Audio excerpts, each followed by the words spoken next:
Well, howdy, y'all. It's the Threeflings. Hi, everyone. Welcome to Threeflings, the channel where we're playing Pedro Pascal.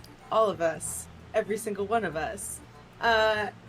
Today we'll be playing For the Queen, but we're playing it a little different. We're playing a hack of For the Queen called For the Asset, where we'll all be playing different versions of everyone's favorite internet dad, Pedro Pascal. So, without any further ado, let's... Happy Father's Day! Happy Father's Day! Happy Father's Day!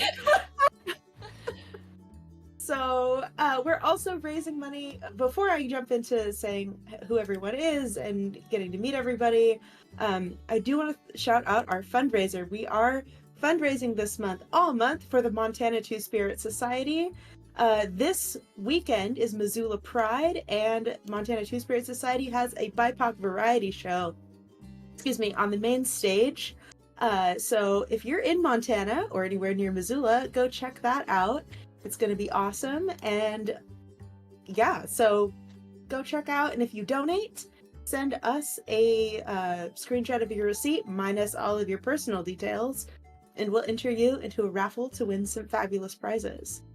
Okay, now let's meet our Pedros. Can you introduce yourself and tell us which Pedro you will be playing? Let's start with Jess.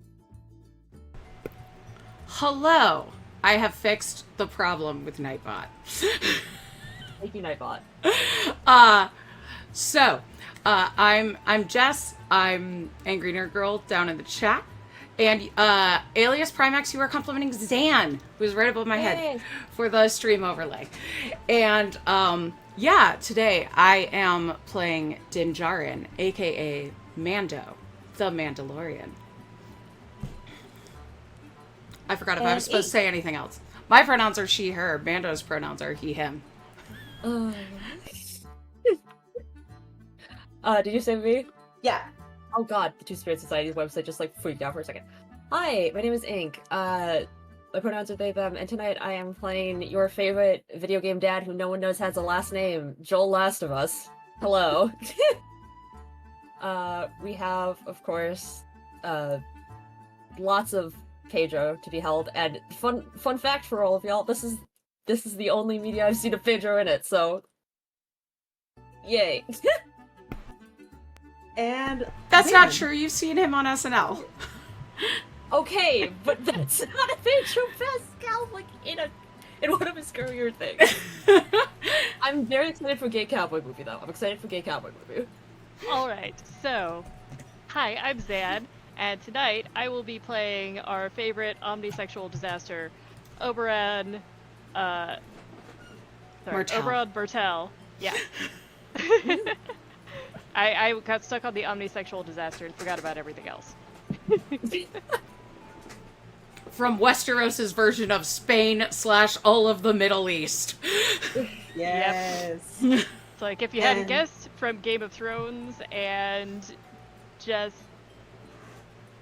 the one of the most daddiest of dads on that show,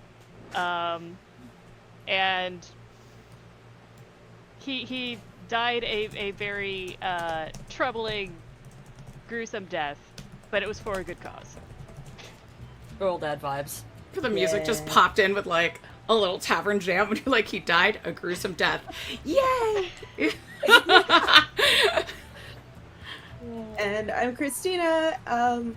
I'm facilitating I wrote our prompts tonight for the asset game, and I will be playing Agent Whiskey of the Statesman. Hell yeah. My hat doesn't actually fit on over my headphones, but I do have a cowboy hat, so yeehaw. Sorry. You know what? If it was possible to give you a crit, I would, because you cosplayed. Thank you. There's fringe involved. Alright. So I've got some intro, couple setup questions and setting the scene to do, and then we'll jump in to playing the game. So, the place that you find yourself in has been unstable for various reasons as long as you can remember. There is a job. Take a dangerous, unpredictable journey to bring the asset to a safe place to begin to bring stability to the land. The asset has been assigned to you by a mysterious organization to be their protector and keep them safe on the journey. You have been chosen because the asset sees you as a trustworthy figure. I'm going to ask you all to help me describe the asset. And before the game, we had asked everyone to donate a trait for the asset from their in-universe child. So let's start with Zan.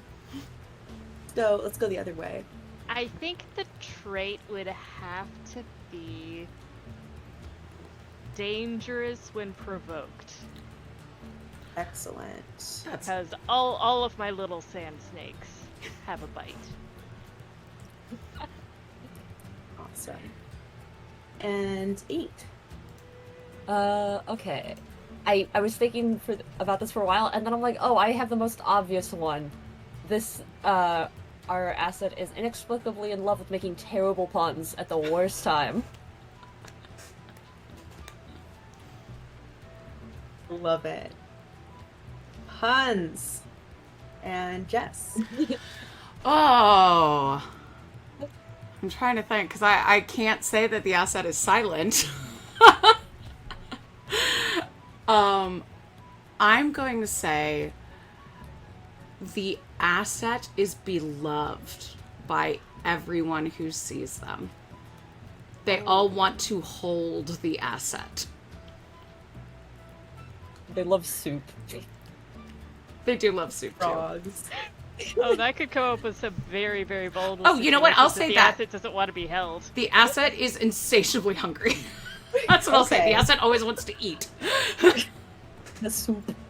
Love Soup, that. cookies, macarons, frogs, eggs of an endangered species. The asset is gonna eat it. And my trait I'm giving the asset is gritty, but stylish. They're always on fashion. I thought of the NHL mascot. Oh, not that. Yeah, we're escorting Gritty. You said gritty, and I'm like, happy pride, everybody, it's gritty. No, Inexplicable gritty. not like that. Okay, I'm just gonna say stylish then, because I won't be able to think of anybody but Gritty. Alright, so we have our asset. Now, what about our organization? So think about someone that would have power in your universe. Someone that would be someone that you would work for or The near. armor. Yeah, the armor. Yeah, even it could be a person, it could be an organization. And can I get a trait from each of those? I will start, and I'm gonna say this organization is secret, but old. Jess? I'm going to say this person or organization has an almost religious or cult-like following. Inspires zealotry. Although I myself do not see it that way. I think they are correct in everything, which is why I never show my face. Excellent. And how about I Joel? should be like this. Okay, they are, yes, they're working to undermine, the powers in charge. Ooh, rebellious. Okay. Yes. I'm gonna have to make, And like, a Sam. tonight's episode with no context, it's just gonna be gritty. I think I'm going to draw on the Maester organization and say it's steeped in mysticism. I see you also ascribe to the Maesters are the reason for everything wrong in Westeros theory. Yeah. I mean, it's not wrong. The Maesters killed the dragons. The cards have been shuffled, but if you play this game at home, it's just like for the Queen, where you'll shuffle your cards, There's a final question card. You'll place that at the bottom of the deck. And we will continue around with prompt cards. So let's see. I'm going to go around the layout. So I'll go first, then Zan, then Jess, then Ink. Does that sound good? Okay. Yes. Okay. I'm making a note for myself because I will forget. And then we also have an X card. You feel free to X or pass on a card if you're like, I do not want this in the game. We can always take it out. Other players can ask questions, make suggestions. Whether you answer the questions or use the suggestions is up to you. So again, this is like a little conversation. Keep the ideas flowing. You can pass on your turn and give the card you drew to the next player. And that will happen until somebody applies an X to it and we remove it from the game. And we will continue answering, passing, and Xing until the final question card is drawn. And each player will answer that final question, and then the game is over. And that final question for this game is: the asset is under attack. What do you sacrifice for them? So, let's get started. We all have slide decks. So I'm just gonna next card. Does everyone see that next card? Did it work? Yes. Yes. Oh my gosh, it worked. Okay, I got so excited. The asset makes me angry. Why? Oh, I'm hot-headed already. Well, this asset makes me angry because I am also dangerous. We're two dangerous people. And I think that we're a powder keg a little bit. And I think the asset likes to provoke me to see how dangerous I can get. And I know that I'm supposed to be protecting this asset, but when I get provoked, I have a hard time towing the line. So I think that's why the asset makes me angry, is this asset pushes my buttons. And they enjoy it. What do y'all think? I like it. Okay.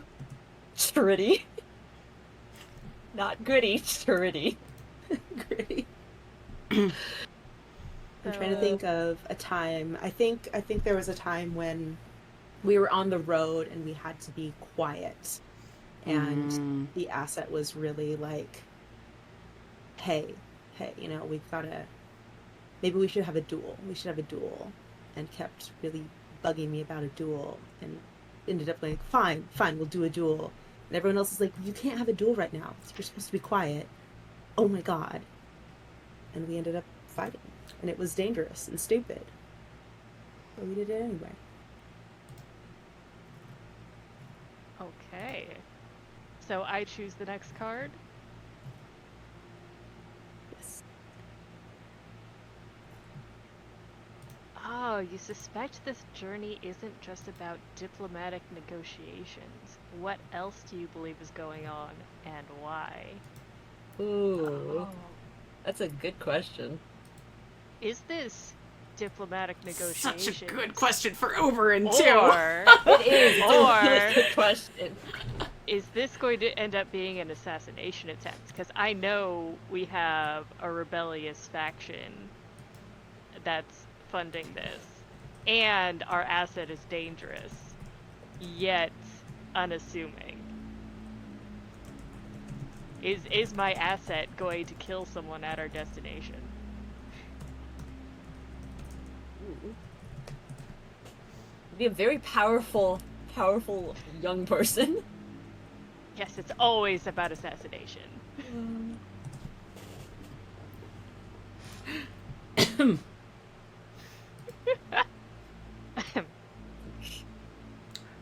No, that seems right to me. It seems weird that they would send, well, no, I think we're all skilled assassins. Yeah, why else would they send this group? So We're if the the asset deadliest fails, men in the realm. So we're here as support and possibly to complete the task if the asset fails. See, you said that we're the most dangerous one in the realm, and I'm like, if we're traveling together, I wonder if anyone has said, do you all know that you look like each other? I look like... You don't know what I look like. No one has seen my face. I have a It's- mustache, so I look nothing like anyone. I don't know what you all are talking about. I am far better looking than all of you. I was gonna say, I Joel, feel you like look with- old. I was gonna say, yeah, Joel and Agent Whiskey probably look the most similar because Southern major bangs out. You've got gray hair, and I've got these luscious locks. Thanks. Y'all don't know how I actually tried to get a filter that would put like a Mando face on me. And then I was like, that would be really bad for people who like need to lip read along with the captions. Oh no. You can just like cut the lips out specifically. Okay, should I pick the next card? Was it you or Go was it ahead. me? I forget, who was it? Oh no, it was you. It was me. Because we're going on in a circle. Yes, Yeah. go ahead. The asset thinks more highly of you than you do of yourself. Well, that's fair. How do you know this?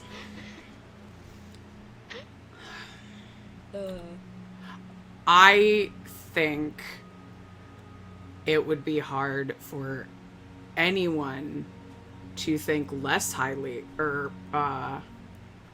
more lowly of me than I think of myself. So it makes sense that the asset likes me more than I like me. What matters is how much I love the asset.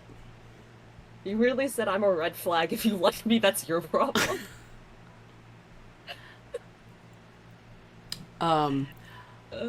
I know this because the asset had a chance to go somewhere where maybe they belonged more than with me. That was safer. And they came back.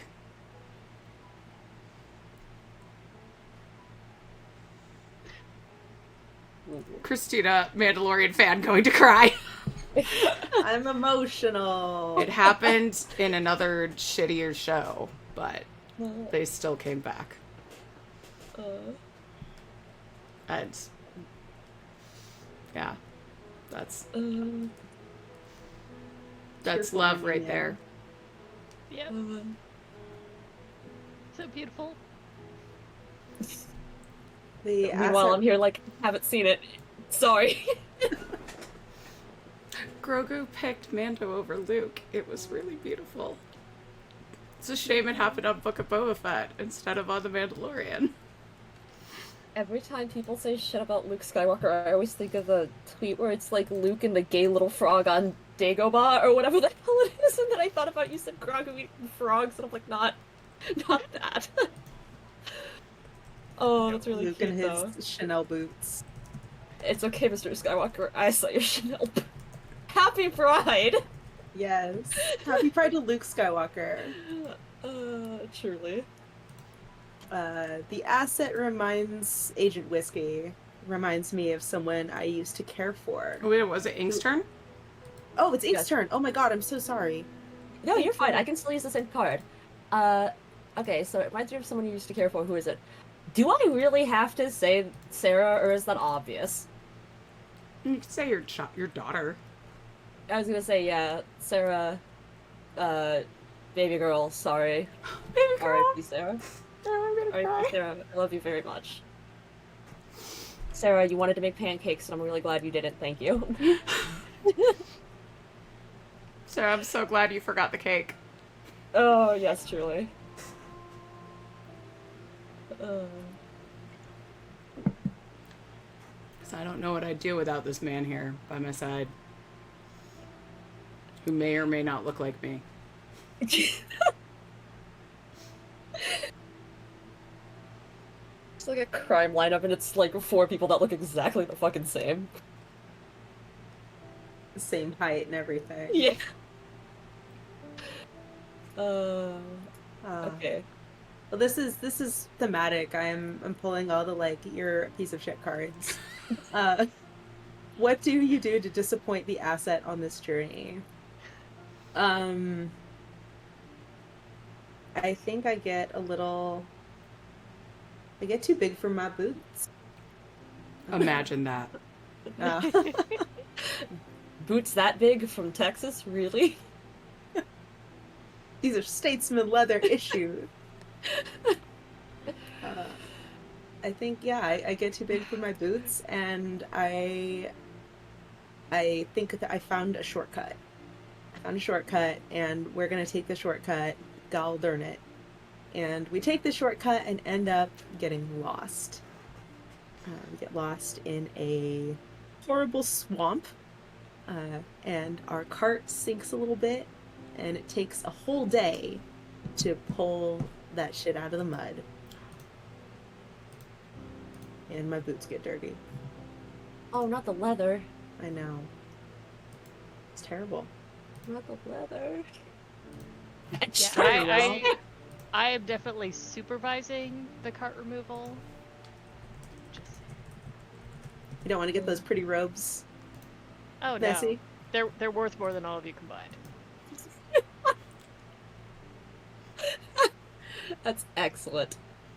That's excellent. Joel and Mando can do the lifting. Yep. If the asset's there, they can help too. They do this little thing with their hands, and it really helps lift things up that get stuck.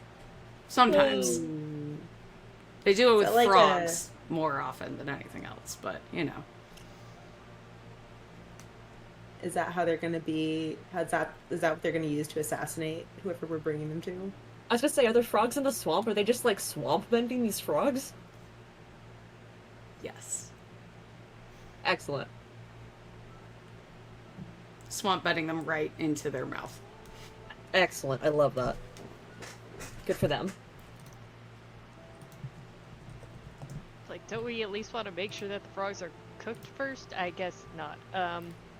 Why Too would we hungry. do that? Okay. Why would we want to do that? I don't know, it just seemed a little bit more civilized. I mean, I think you're worried about the wrong thing here. If you say so. I mean, there are more pressing concerns here. There's mud on my boot. There's a snake in my poo. Yep, obviously a more pressing concern. Yes.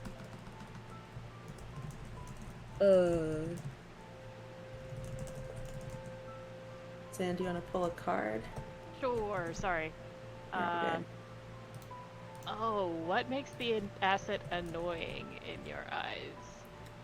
Okay, maybe the asset does have some mystical powers that they're using to do prank-like things, but at the worst moment, such as those frogs. Well, one of them ended up in my jacket. Not the That frog jacket. was not pleasant. Thanks, DW. Thanks, DW. We all deserve a short rest.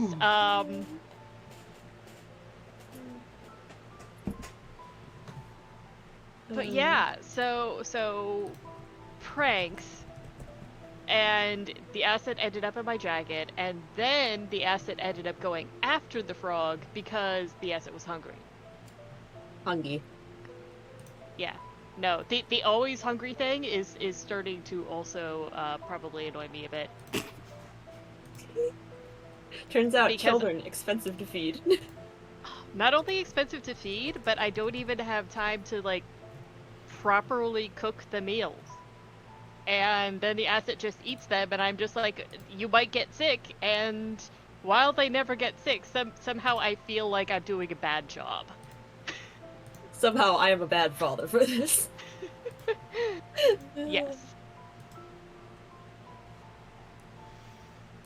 Oh. Excellent. You find yourself in a familiar place. How are you different from the last time you were here?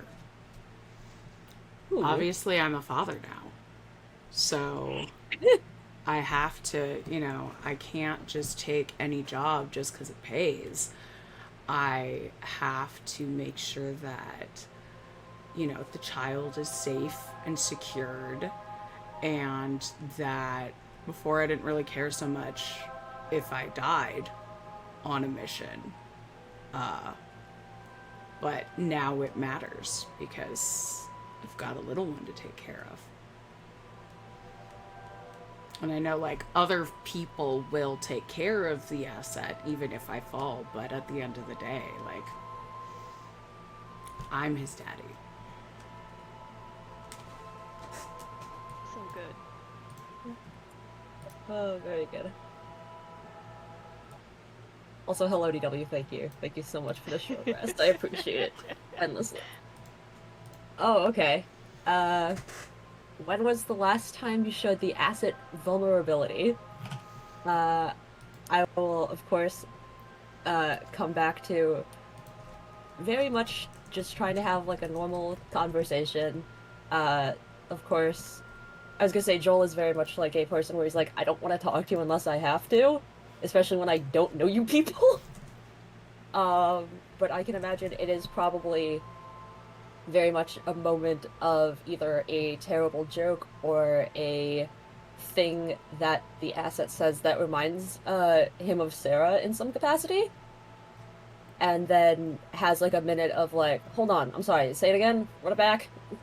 And is like, okay, you are actually something that I have to protect and take care of.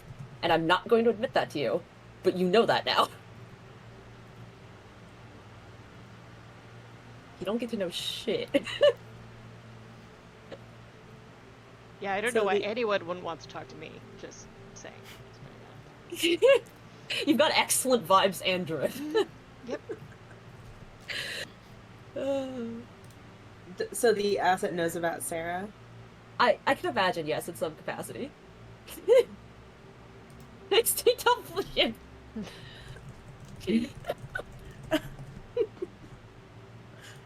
Amazing. Thank you, DW. Oh gosh. I got, when did you feel the pain of protecting the asset was not worth it? And why? Oh my god. We're going like emotional whiplash here. Oh, I'm getting all of the asshole cards. You chose the order.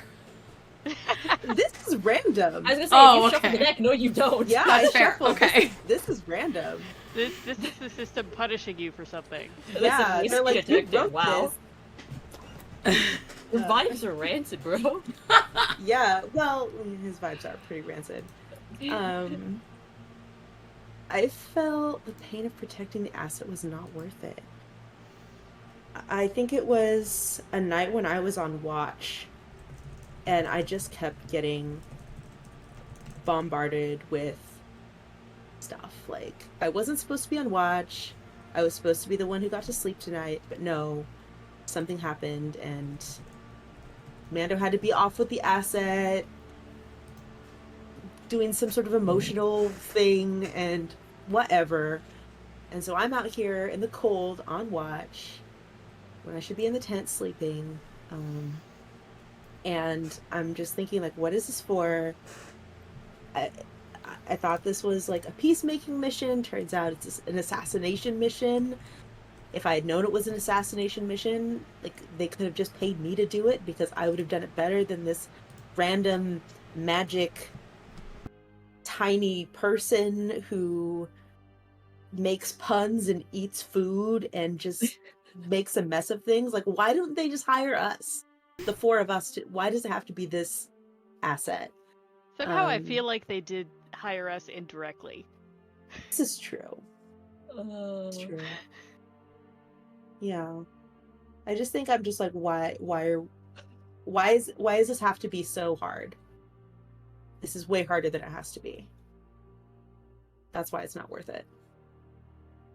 A child. Turns out there are a lot of responsibility. Who would have guessed? Who knew?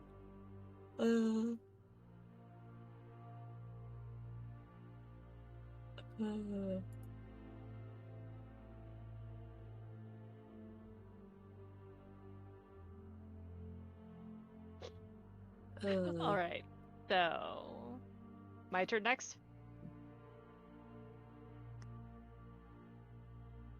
Yes. There is someone else in this retinue that you love. How and why are you keeping it a secret? Okay, who's my secret lover? Is it like self-love? Is this like, would you fuck your, like, doppelganger? Would you fuck your clone? Yeah. I mean, we're all different characters here, Sure. so we're not technically the same person. We're all from different countries. No, wait, Yeah. Joel and Agent Whiskey are from the same Ah, yes, country. my favorite country, Texas. America. So I probably Y'all are hit both on from the all same of state, you actually. at one Yeah. point or another, but I formed a deep connection with one of you. I want to know who, though. Do I have a connection with the Mandalorian? Maybe we kind of like see ourselves as raising this child together. Oh, we love co-parenting. We love that. I am, looking for... It's hard to raise a child on your own. And I have a lot of experience with raising children. This is just buddy daddies. Oh. For those of you that don't know what that is, that's an anime where two guys get assigned to take care of a child, so they have to pretend that they're like co-parenting this child, and this child is very much like not aware that it's not a serious thing. It's very funny. Given enough time, I have a feeling I can seduce the Mandalorian. Just saying. Does that mean, have you seen me without my mask on? Or do we have I'll alone leave time that up- with the mask on? It's I'll leave something that I've up to wondered you. about Din Djarin. I'll leave Is that the- up to you. Is the allure of Maybe I not have, knowing what he maybe I looks like? haven't.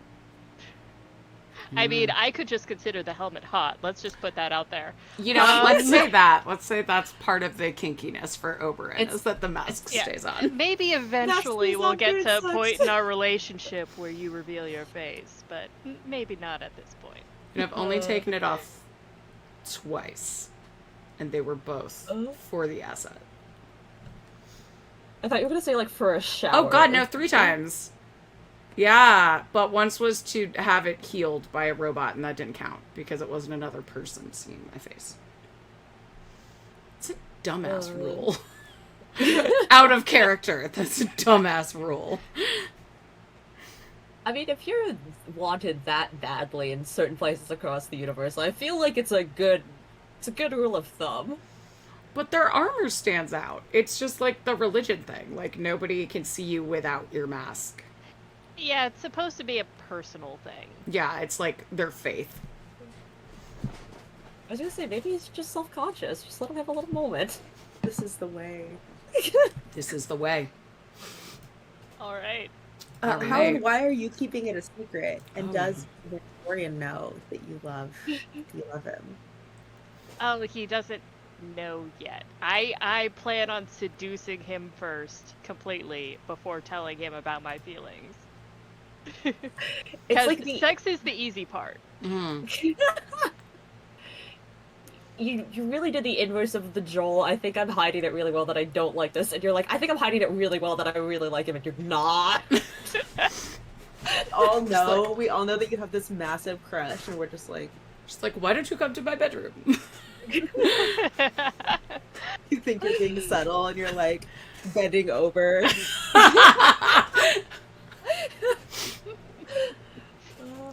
Okay. Yes. Next card, please. Did you say next card or X card? Next card. Okay, I just wanted to be Jess, sure. Just go Yeah. next. I'm just like, we've been on this topic. Yes.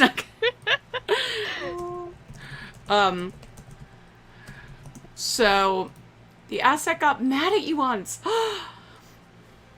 What about the memory of that will stay with you forever?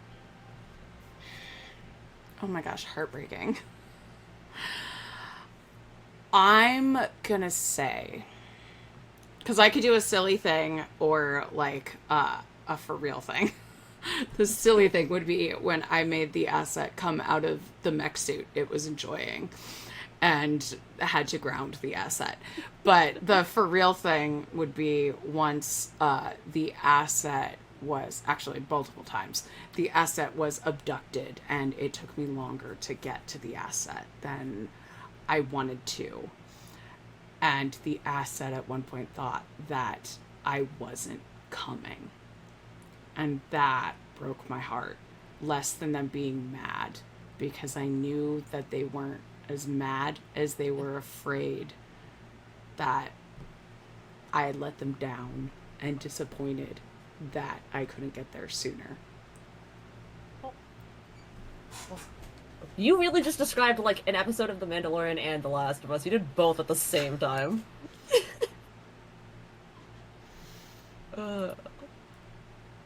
Yeah, so I never want them to be...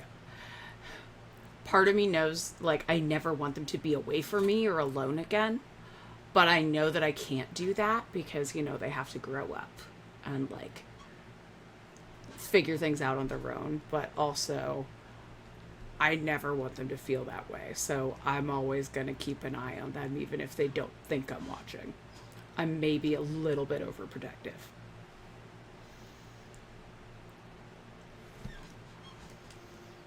You just like look at photos and it's just like you standing in the background, like just uncomfortably. Oh yeah, like the asset with their friends doing their thing and be just like leaning against a wall. Like in the background. Just always there. Or maybe on my jetpack, like floating above. Dad, if you want to say hi, you can just do it. No, I'm good. It's just checking out the area.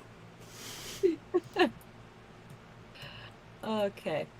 Who is this distant power you are traveling to, and why do they make you uneasy? Ooh, okay, that's a good question. We established that this is like a very much diplomatic situation. But there's also like mysticism involved, since our Yes. organization is kind of culty, right? Yes. So I would say probably definitely makes Joel uncomfortable because it very much reminds him of the weird family thing that you had going on the farm. The like, oh man, everyone is a family. We all have food. We're doing great. And it feels very much like inevitably waiting for history to repeat itself kind of moment. And who are they specifically? Are we going specifically for they are the organization that that Mando is responsible for, or which one are They're we doing? like the organization that's combined from all the stuff that we talked about at the beginning, I think. Okay, yes. Okay. We're bringing the asset to a safe place. So I think this is about that safe place. I should have changed the words from distant power to safe place. Why does a safe place make you uneasy? Oh, the safe place definitely would make... I mean, there's a sense of unease every time you think that you are safe and that you are comfortable, especially when you are constantly in a sense of, I'm doing something illegal and people know that. And people do not like me because I do not like other people. So, definitely a moment of, if this is actually safe, why? And if not, how is it unsafe? Like, very much an unease around being safe. Kind of like when you hear people coming back from, like, war and stuff, and they kind of feel uncomfortable that nothing is happening, something like that.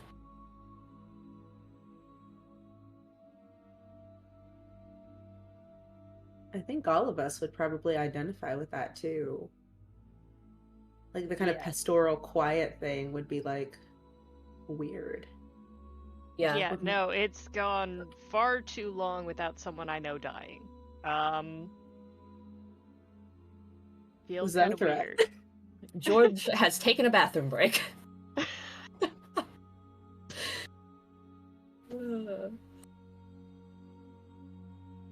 choose a card.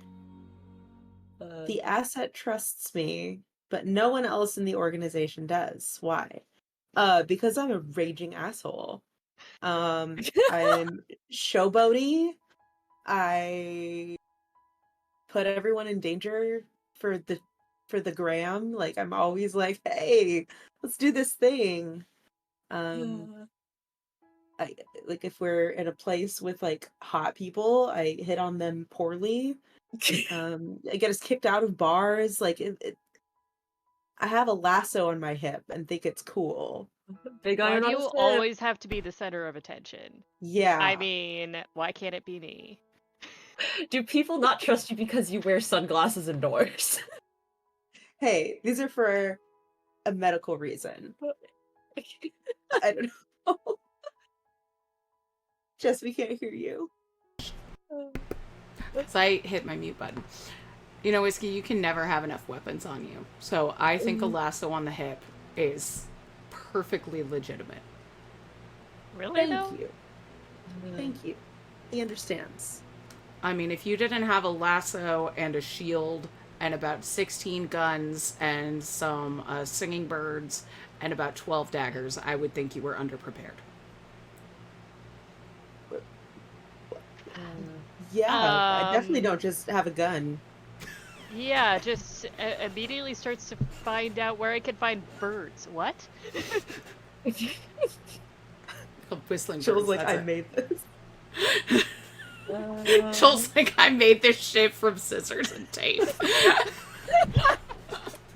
Truly, he's like, this is the lid from a can of Chef Boyardee.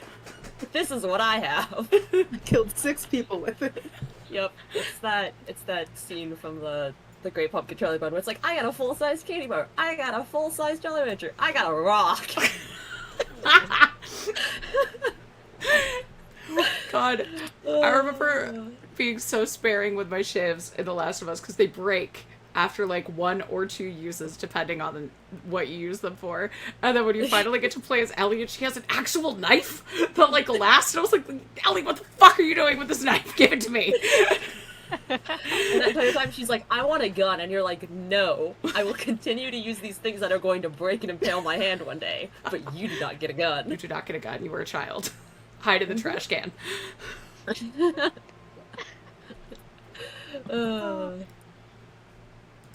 you go. Happy Father's Day, everyone. Happy Happy Father's Day. Father's. Thank your father For putting you in a trash can. for putting you in a trash can. That's what real dads do. Alright, let's move on. Draw a card, Zan. Sure. The asset saved your life once. How? Huh. Okay. Just thinking on it. Perhaps I was doing a little bit of showboating myself. And Oberyn? Never. and didn't realize I may have been about to walk into a trap, or maybe I thought my opponent was dead and it turns out they weren't quite dead yet. And yeah, I think my opponent wasn't quite dead yet and was about to kill me, and the asset actually killed him for me, and I'm supremely embarrassed that that had to happen, but I am grateful. Also a bit proud, because, you know, yeah, that's maybe that was a move that I taught the asset. And like that's when we knew that they were really like, not only that they listened and cared, but that they were like coming into their own. I feel like Amanda would be really proud of the asset saving you. Oh yes, I love this. I love this so much. Thanks, Jess. Alright.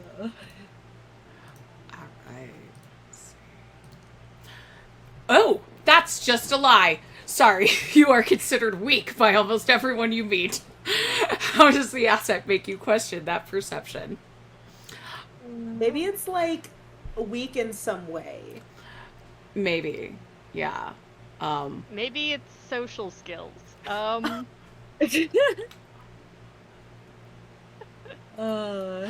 don't know why you would say that. Just because I don't talk ever. Yes, but we also can't really read your body language all that well since it's covered in armor and you wear a helmet. Just because I'm played by 3 different actors. Because you're T-posing in the corner? Yeah. Yeah, okay. I'm gonna say that I'm considered weak because I am a little bit brainwashed and in a cult. Or at least that's what people think because they don't follow the way. Because they don't respect... We should have put a content warning for cults or religions. I'll add that in a second. But, yeah. They think that my faith makes me weak and that it's silly that I have to go off by myself to eat. But the asset wears the armor that I had made for them and chose our symbol together. And the asset chose to grow up just like me and wants to be raised in my faith. So I know if the asset likes the faith. I was doubting myself a little bit, but once I was reborn in the Mines of Mandalore and the asset was there, the asset chose to be reborn in the Mines of Mandalore. No questions, ever. We are ride or die for the way. Ride or die. That's very funny. Yeah, thank you, Montana Two Spirit Society. You had no idea what you were getting into. Okay, let's see. What do you do that pleases the asset on this journey? Oh, okay.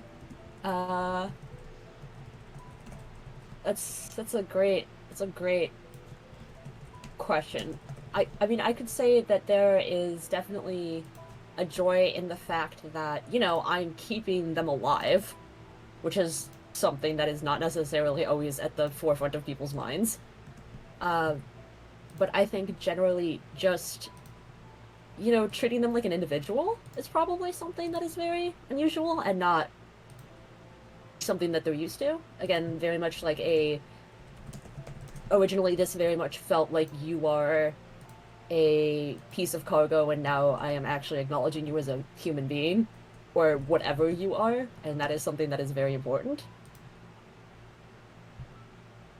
So I think that's probably that. Like, the recognition of individuality and, like, I say personhood, but not, like, necessarily because you're a human. I don't really know how else to describe that. I think you're really good at making the asset laugh. It's definitely not intentional. It's like trying to be serious, saying like, this is why you don't do this is why you don't do this, turn around and then trip on like a root and almost eat shit. Like something like that. Very much unintentional, trying to be serious. And yeah, we're doing our best here.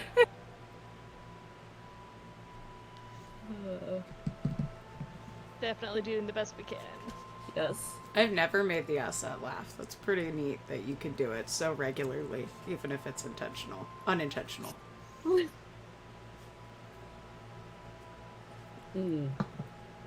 Yes, this has humbled me very much. I feel like I consider myself a funny person, and I feel disappointed that I've not made the asset laugh as much as you have. We'll get there. Yeah, I'm goddamn hilarious.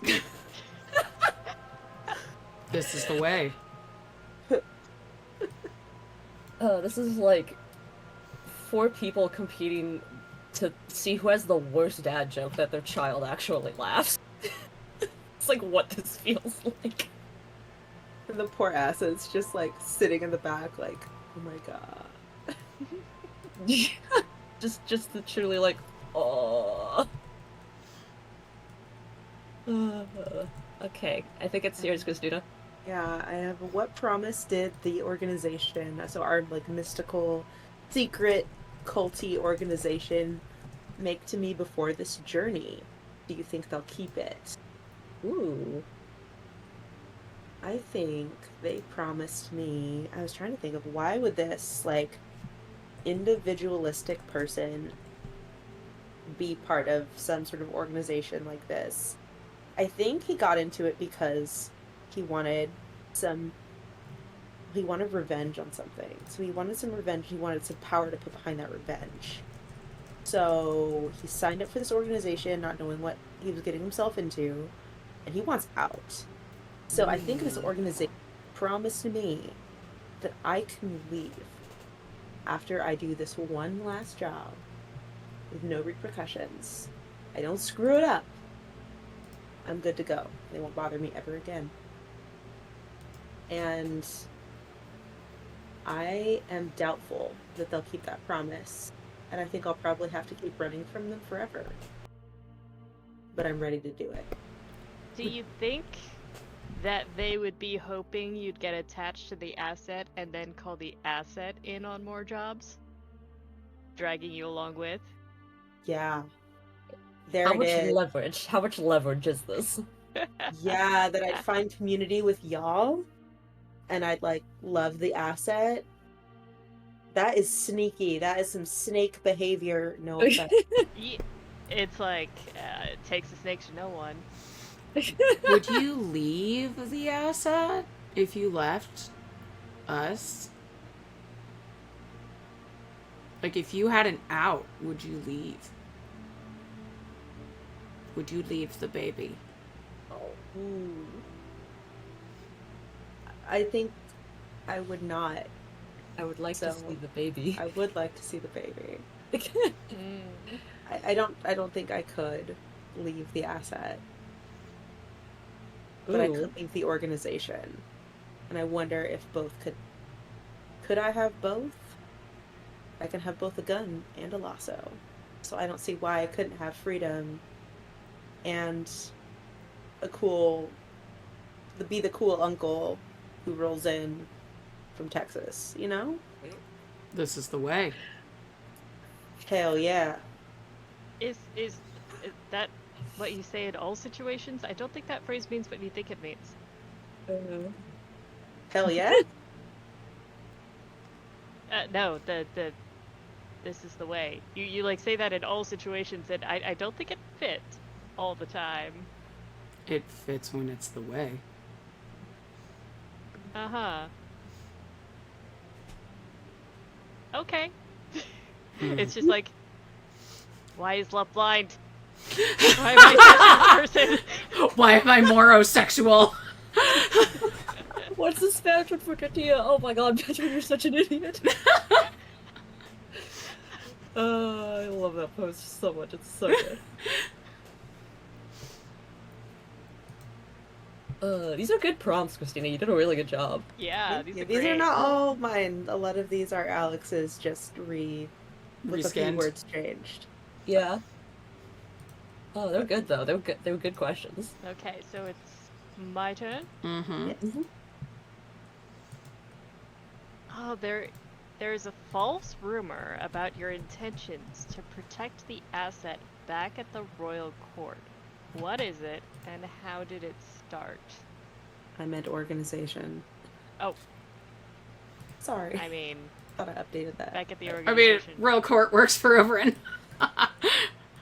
Yes. About my intentions specifically. Okay, something to protect the asset.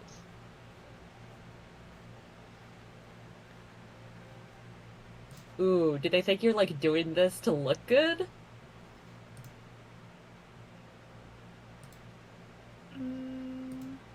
I'm thinking. Like, why this asset when you have so many? Yes. You know, that's true. That's true. Maybe the false rumor is that this is somehow my child. Ooh, that's interesting. And that I'm looking after one of my children that I haven't acknowledged yet. Ooh. Ooh, that's good. And I think it started because of who the asset's parents really are.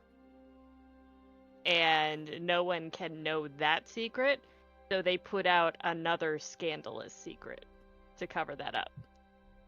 Oh, interesting. It's got layers. Are you in on the secret? Oh, of course I am. I'm probably one of those that has been spreading the secret around. After all, that's the best way for the secret to actually have merit, is for me to play into it. And Oberyn's going on this mission and kind of like teaching this asset the same skills that I teach my other children would definitely add some verity to the situation. Oberyn's the kind of guy where you specifically tell him something if you want it to get out and tell him it's a secret. Oh yeah, definitely. Like, Curious how Mando, how you, as the adoptive father of the asset, how do you feel about there being a rumor that there is a biological father connection with Oberyn? I mean, the asset didn't, like, spontaneously appear. So clearly, the asset came from somewhere. I was initially hired to kill the asset, but who could kill the asset? Mm-hmm. So, I know the asset has parents. I don't understand how anyone could give up the asset, as I certainly never could. However, this is my first child. If I had 7, maybe 8 would be too many. we can't let people know we feel. I mean, this asset is so special and so smart and kind and freaky and weird and grubby and violent and perfect that I don't understand how anyone could ever give them up. But I've never walked a mile in Oberyn's shoes. And, maybe if I had 8 just like him, I would entrust him to my best friend. Best friend. My is that best what we're friend. calling this now? Mm-hmm. Best friends. We were roommates. Yeah. History will say we were roommates. Yeah, but basically, My best friend and combat buddy who relieve combat stress together from time to time. Yep. That's definitely what this is. No tension. No whatsoever. Yep. Don't worry Anyway, so definitely not surprising if Oberyn is acting paternal, probably, towards the asset. How could you not, as soon as you see them? Exactly. It's the perfect child. I have to agree that this one would definitely is both dangerous and cunning and worthy of parentage. I'm sorry, this stream was censored? No. What? No. Oh, okay. Kind of Cool. like when you try to submit papers that are like, these people were dating, and they're like, no, you can't say that. Got it. Yep. Okay, sorry. It's because it wasn't popping in the Discord earlier, and I was like, is it because I put Pedro Pascal Daddy as a tag? Like, do I have to remove that to make it proc in Discord? It's like we didn't beat it in that way, although we kind of Twitch is silencing the it's people's not voice. incorrect. And you're Jeff Bezos. I've been censored twice by Twitter for this I know, it's show. just like a jellyfish, sexy jellyfish. It's like, don't say it, we'll get censored here too. Okay. Oh, I love this. What did you bring with you to protect the asset? Well, obviously a full suit of Beskar armor, chain link mail of Beskar for the asset. Like I said, 2 guns, whistling birds, combat dagger, shield, jetpack.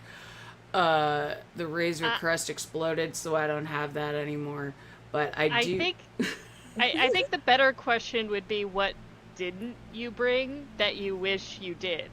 Because I think we can assume you brought everything else. Are you the kind of dad that brings everything except for like snacks and water? I was about to say I probably did not bring enough food. And I did not properly secure some of the little ball things on the stick shift because the asset keeps pulling them off and pulling the knobs off of the controls of our vehicle, and I did not bring replacements. So it's a semi-functional vehicle of transportation. It's a good thing Because I Joel's can't used take to them driving. away. Yes, I'm used to driving manual. It's okay. Where we're going, we don't need stick shift. Yeah, I definitely did not bring enough snacks for this little one's voracious appetite, and I did not bring replacement knobs. I think other than like Oberon and Joel who have actual experience with kids, I can very much imagine these other two like either forgetting or having no idea as to what a small child actually needs. Yep. So they're like, you can eat like a full sandwich, right? People like, a bed? What? Yeah, like I don't need to bring you a change of clothes. You can just like, you know, just vibe in those. I just wear this all the time. This is literally all that I wear. Why do you need to wear anything else? Yes, it's called building a brand. I have one outfit. This is the way. It's like children change sizes frequently. It's like, what the hell? You were like this tall yesterday. That was 2 months ago. The uncle that shows up and asks if you're 15 for like 3 years straight. The tailoring costs are just going to be immense. It's gonna look worse too, because it's just gonna be like rings of random fabric on the bottom of the pants. Okay, what do we have? You arranged for the asset to be kidnapped on the journey. What did they offer you, and what did you do after it? Joel! Traitor! No! How dare you! Ooh. Kidnapped by cannibals? I was gonna say, I don't necessarily know if it's like... When we say arranged, I'm like, is this an intentional arrangement where I'm aware that it's a kidnapping thing, or is it like, I went into this thinking this was a different arrangement, and then we ended up with this? Or was it like a situation where like the asset was like, you told the asset what was gonna happen, and it was like an inside job? Yeah, I'm like, what do we got going on here? Okay. Well, in terms of what Joel would take as an offer, it's definitely something like resources and like very valuable resources, especially considering like apocalyptic standards. So it's like food, things that aren't ripped, you know, an actual knife, not a shit made out of a freaking can lid. So basically you trade the asset for food, and then the asset will then eat them out of all the rest of their food, and then they beg us to take the asset back. I could see that happening. That's a good way to eliminate kidnappers. And then what did we do afterward? I could just imagine just like kicking around in the woods, just like, how much longer do you think it's gonna take them to eat all of that? Like an hour? Yeah, okay. Definitely a little bit like, do you think they needed supervision? No, I think we're good. I'll do a flyover. I don't even say it, I just take to the sky. I don't even know how big those flies, but I'm just imagining him with like the tiniest, shittiest backpack. That's basically it. That's an excellent visual.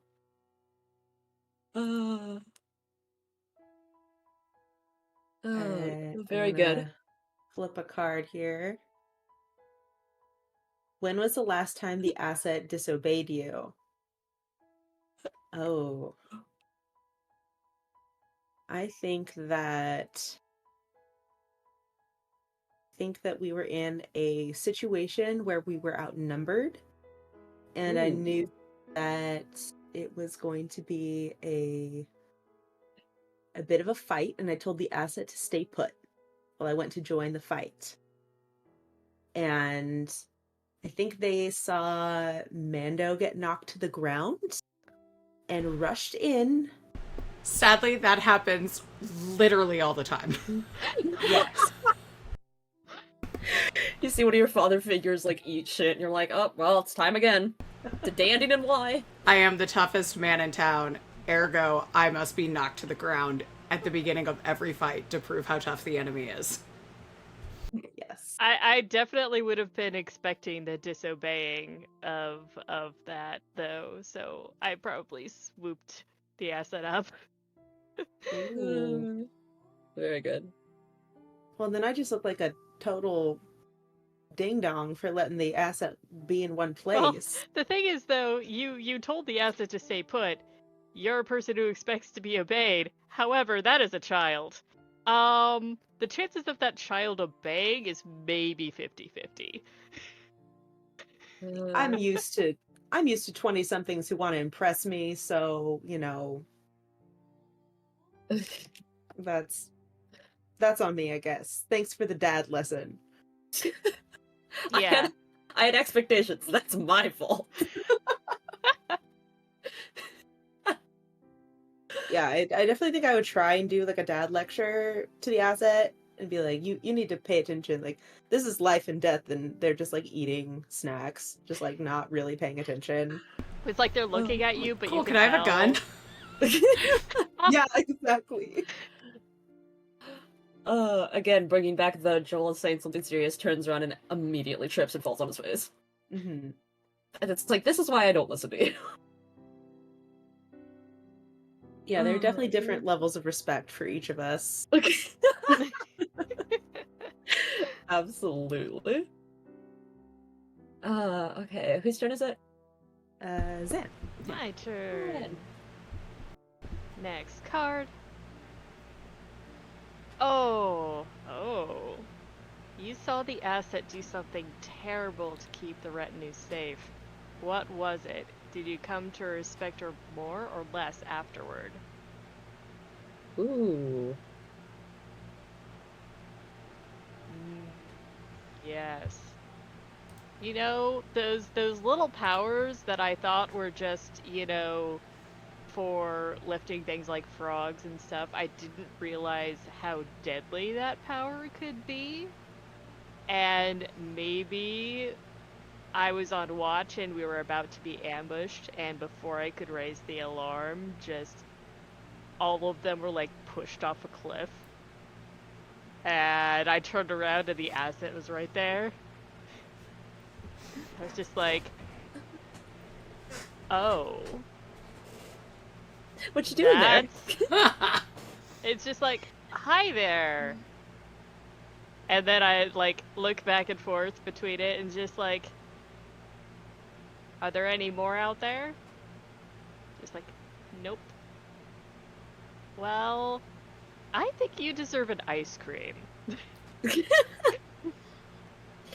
Because we were about to be in a world of hurt, and that took care of it. But I'm definitely going to have a little bit of a lesson about keeping something like that in reserve, so that people don't expect it. Just did a mass murder. Just did a mass murder, and it's just like, hey, they were coming to kill us, though, so... Don't give them ice cream, you're encouraging disobeying the rules. Yeah, did the rest of us know that you're like out here encouraging mass murder? Hey, as long as you all don't know, that won't hurt anything. And the thing is, the ice cream is to make sure that the lesson about keeping that in reserve and not doing it all the time sticks. See, here's the thing. You say us not knowing doesn't hurt anyone, but it hurts many people. Definition. Mass murder means lots of people. To be Listen, fair, only those mass murder people on were special occasions. dangerous. Yeah, and they were about to kill us. So Who among us has not done a mass murder? Raise your hand if you have not done a mass murder. I'm actually not sure.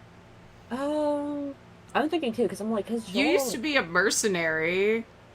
Yeah, but is that a mass thing? It's like, that's the thing. You got paid to do a mass murder. Okay, that's fair. It's like, I think most of my murdering was basically one-on-one and not en masse. But, definitely bloodthirsty enough to do a mass murder.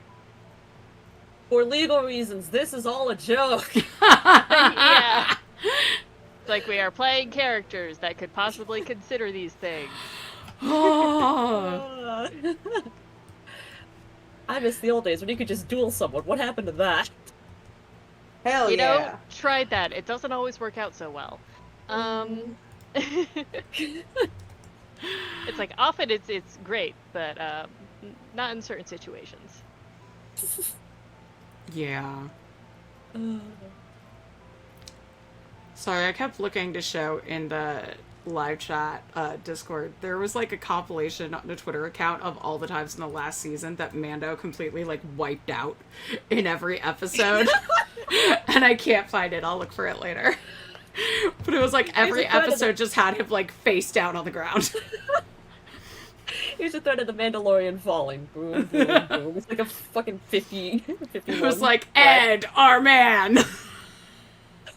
Oh, Kristina, I can hear this gif. I can hear this. Oh, my boy. Just a different tin can falling over. Yep. I love the sound of, like, Lego R2-D2 screaming. So, like, every time I see something happen, I'm just, like, imagining that. It's so good. DW, oh my god, I had this guy at work who was very passionate that Australia should go back to the dueling / rite of combat laws. What the fuck? I mean... Meanwhile, I've been watching The Great, and the most recent episode ended with them being like, maybe we should raise the dueling age to 12. Oh, God. Alright. What do you do for the asset that anyone else can do? And why do you feel obligated to do it? Ooh. Say, I make sure to teach the asset. The asset is too small to hold a gun. However, the asset can use darts and learn combat training. And while, yes, any of these wonderful gentlemen here are skilled in the art of combat and deadly and could teach the asset combat, I'm the only one who weapons are literally my religion. So I am the one who has to teach the asset how to fight. This is the way. I like how your justification is I am the only one for whom weapons are my literal religion. Like, I ride or die by the death making things. It's a thing. Gotta love it. Fun fact for people, my friends told me to watch the prequels before I watched the original trilogy. Oh god, that's horrible. And I never finished watching the original trilogy, so I've only seen episodes 1 through 4. Oh no, I'm sorry. That was an experience. And I watched them all in like the course of 2 days, so I remember none of it. Yeah, okay. There's a part where Mando has to get on a plane and they're like, you have to disarm, but he's like, my weapons are my religion. And they're like, oh, and have like a moment, and they're like, okay, you can stay strapped on the plane. Imagine if you tried to do that at like an airport today. It'd be like, you have to get rid of your liquids that are over 3 ounces. This is my religion. Like, what? I worship the water and the lotion and the shoes, and I will be taking all of them. Yes. And my belt staying on. Okay, let's see. There is a part of you that does not want peace in this land. Why are you attached to the conflict? So I think we went over this at one point. I said I feel like there is a sense of distrust and discomfort with peace, and I would say, well, I don't know how else to say this. Like, I'm just trying to think of the word for it. It's like normal life. I used it before to describe like what the Thieves are doing afterward, and it's DW. That is what we said. Yeah. Okay. Yeah. So I thought of what it is. So there's probably a lot of discomfort around like mundane life, like a very normal kind of existence, where a lack of fighting either means that someone is planning to hurt you or it already has happened and you're not aware. So just like overall, I don't trust that it's quiet because that means I'm not on guard for something. Do you have a purpose, Joel, beyond that conflict?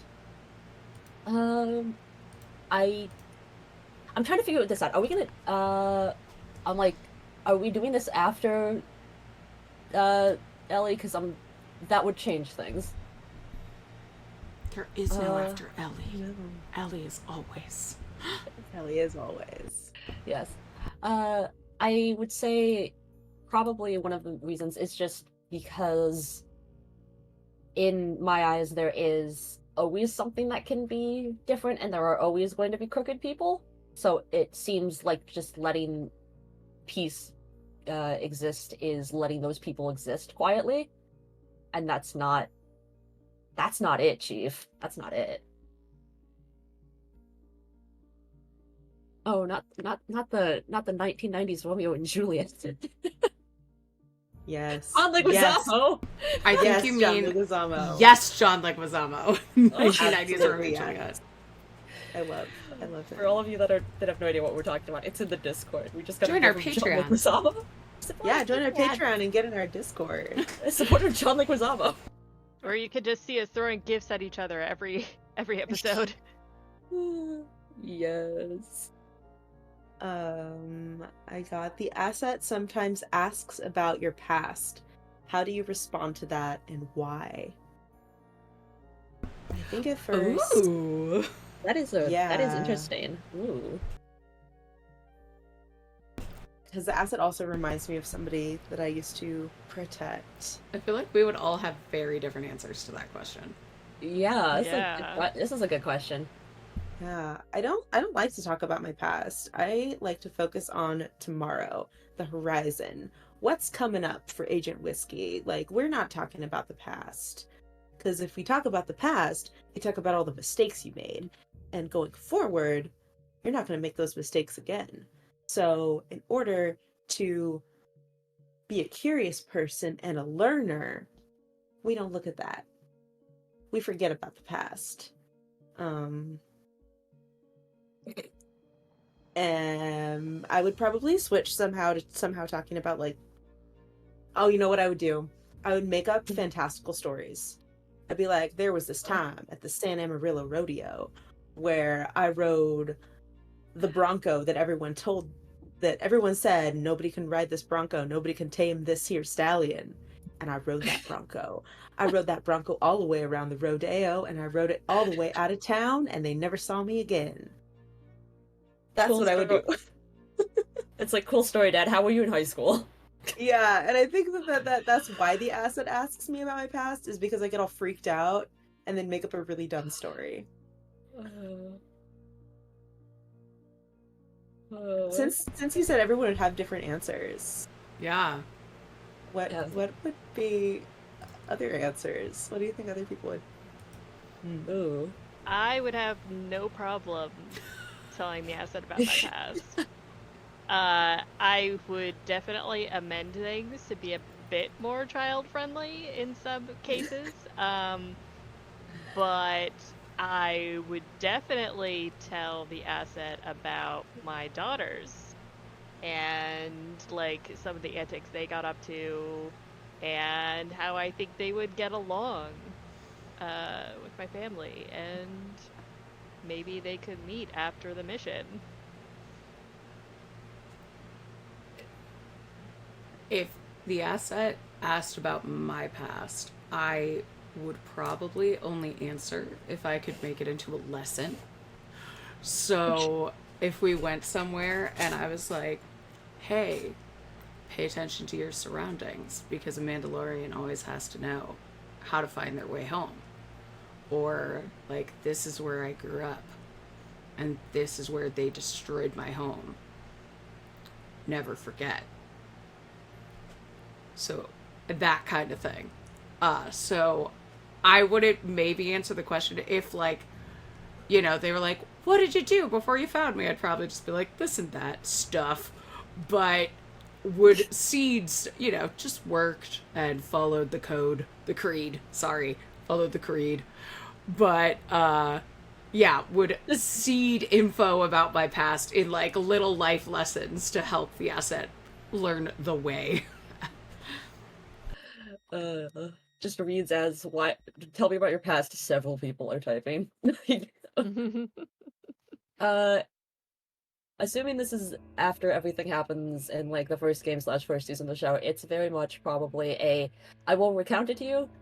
You will have to get me in a good mood to get me to talk about it and not be bitter and sad and angry about it. You must know me for X number of years.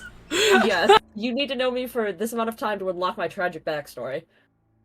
It's the DLC. And yeah, and I think it takes a while just because it is, again, something that is still, even though it is old, it feels very new. Like, there is something that is always happening, especially because at one point he even mentions to Tommy that, like, that's all he dreams about. So I can imagine that is something where it feels where it's constantly happening in some capacity, like he's constantly reliving what could have gone differently and what he could have done differently, especially like with Ellie, because he had another chance of doing things and is trying to figure out how to not have the same reflective moments in the future. Like, how do I not screw up this child beyond redemption?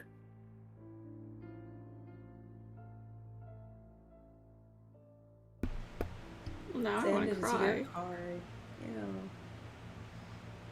I was gonna get more into it, and I'm like, I'm not gonna do this because I will accidentally say something very deep, and this is a show about Pedro Pascal's talking. Well, it's a show about dads and like being deep. I don't know. I don't know. My whole thing was I don't remember what book it's from. There's a thing where it's like when someone is dead, they are not entirely gone. It is like every single day you are living your life with like a space for them that doesn't contain them anymore. So it is not that grief is a process, but it is like an existence that you have to get yourself to get used to. And there is always that sense of every day you wake up and you are reminded that it is still happening and unfortunately you must continue. So there is almost like a dread in knowing that you have to continue without this person in your life, which is sad and inherently means that sometimes you get a little nihilistic about it. But there is also very much like a driving force of that, knowing that because someone is not there, you have the chance to make different decisions and do something differently for someone else, or possibly in some circumstances like fill that gap that someone else would have filled for another person. Not necessarily in a replacing sort of way, but in a way that you can make them feel comforted for like a moment and remind them that though we are constantly like surrounded by our memories and dead people and ghosts or whatever you want to call it, there is also a lot to be gained from acknowledging that you are also surrounded by living people that are able to do things with you.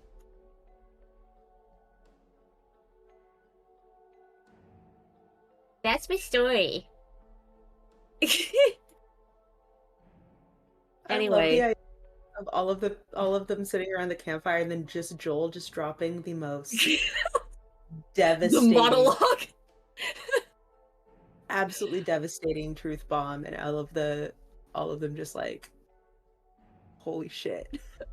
Whiskey's like, I'm not drunk enough for this, please. No, definitely like passing it around. Like, holy shit. Oberon's just like, not gonna say it out loud, but that's a little hot. Respect. Thanks for coming to my TED Talk Dad Talk. I appreciate it. Yeah, and Mando just kind of sits there and like gives a nod. Just like a singular tear from the helmet. Oh, fogging up the visor. Yeah. I love it.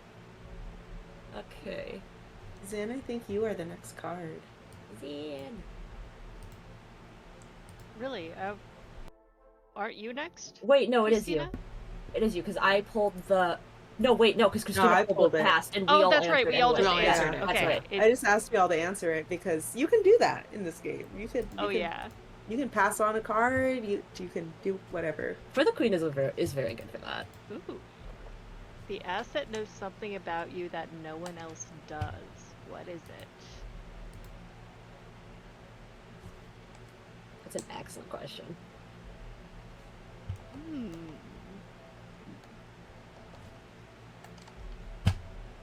I think the asset knows that I have a secondary objective for going on this mission.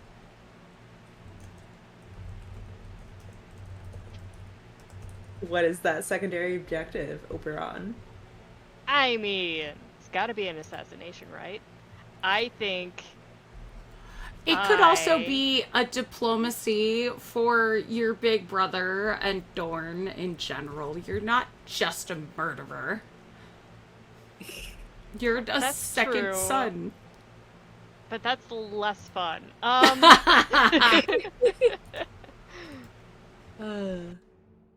It could be a diplomatic mission.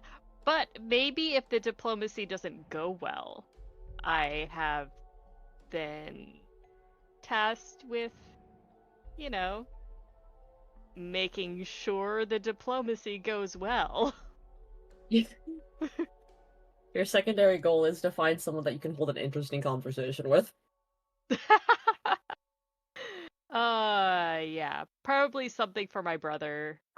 That's supposed to be diplomatic, but I just have this feeling that it's going to end in violence.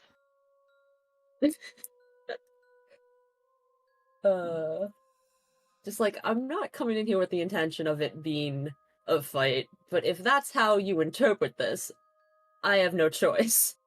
Yep. I'm curious how the asset found out about your secondary plan. Maybe I received a letter from my brother that the asset read first. Ooh.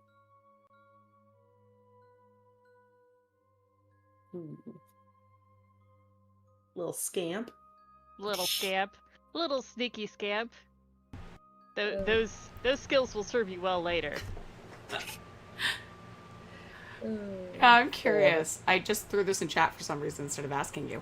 But, like, can Oberyn keep a secret and chooses not to most of the time? Or is Oberyn... Does he, like, pretend to be an open book to hide what's going on? Or is he that open of a book? I think he pretends to be an open book, and for the most part, he is open about a lot of things, but when it comes to his brother, he can keep secrets. Okay.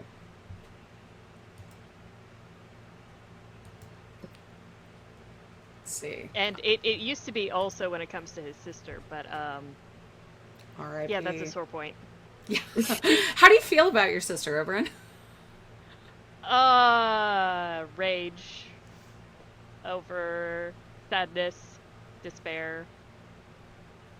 It's like I have a feeling like, you know, since he's alive, this is the point where he has not gotten any form of revenge, and he's just seething and is waiting for the opportunity to get justice for his sister's death. Mm-hmm. Okay. Yeah. All The right. opportunity. It is funny that I got this one and the antonym of this, which is you are considered strong by almost everyone you meet. How does the asset make you question that perception? I am one of the greatest fighters in several universes, and I literally cannot die from being shot or stabbed because of my fantastic Beskar armor. However, the asset has saved my life more than once, which is embarrassing because the asset is a child, and I am a grown man in full armor, and the asset is a child. The asset has also seen me fall on my face a lot. Which is cringe. Usually when I am trying to save the asset. And also, I could not get the asset out of a fucking mech suit of our dead friend's body. And the asset was running around having a great time piloting our dead friend around and thought it was the funniest thing. And I did not think it was funny, but for the first time in the asset's life, they were taller than me. I love the helmet breath is strong with this one, which is Cringe. I feel like I could have gotten the asset out of there, but I don't want to hurt the asset because, you know, the asset's dear to me. Also, I didn't realize that when Grogu's in that little robot that he's literally piloting a dead individual. That's so weird. Yes, Oh, it is their friend. Oh They're my piloting god. Taika Waititi around. See, now I'm just imagining like a Ratatouille situation, like Grogu on Taika Waititi's head. Taika Waititi's just everything. Congrats to him. But yeah, so the asset knows that I am both stronger and weaker Okay. than most people think. Nice. You sometimes think you might be the asset's favorite. Why? And why does this worry you? My instant thought was I might be your favorite because I introduced you to Chef Boyardee. I don't know. The greatest chef. Yes. I don't know if you've seen it. There's like a thread about how if you translate Count Dracula in a certain way, you can get Chef Boyardee out of it. It's so weird. I'll have to see if I can find. But I think there is like a favoritism aspect in like I am providing you with food and I am also always like falling over and unintentionally making them laugh. So that's definitely the perks of that. It's definitely an unintentional favoritism kind of thing. Why does this worry you? It worries me just because there is an inherent danger to doing what we are doing, and there is a lot of problems when you start to support one person or have someone depend on you and also care for them in a way that is not secure in a way. I don't know. Living in the apocalypse seems like it would really make you be like, man, we're not making friendship bracelets because I don't know if you're gonna die tomorrow.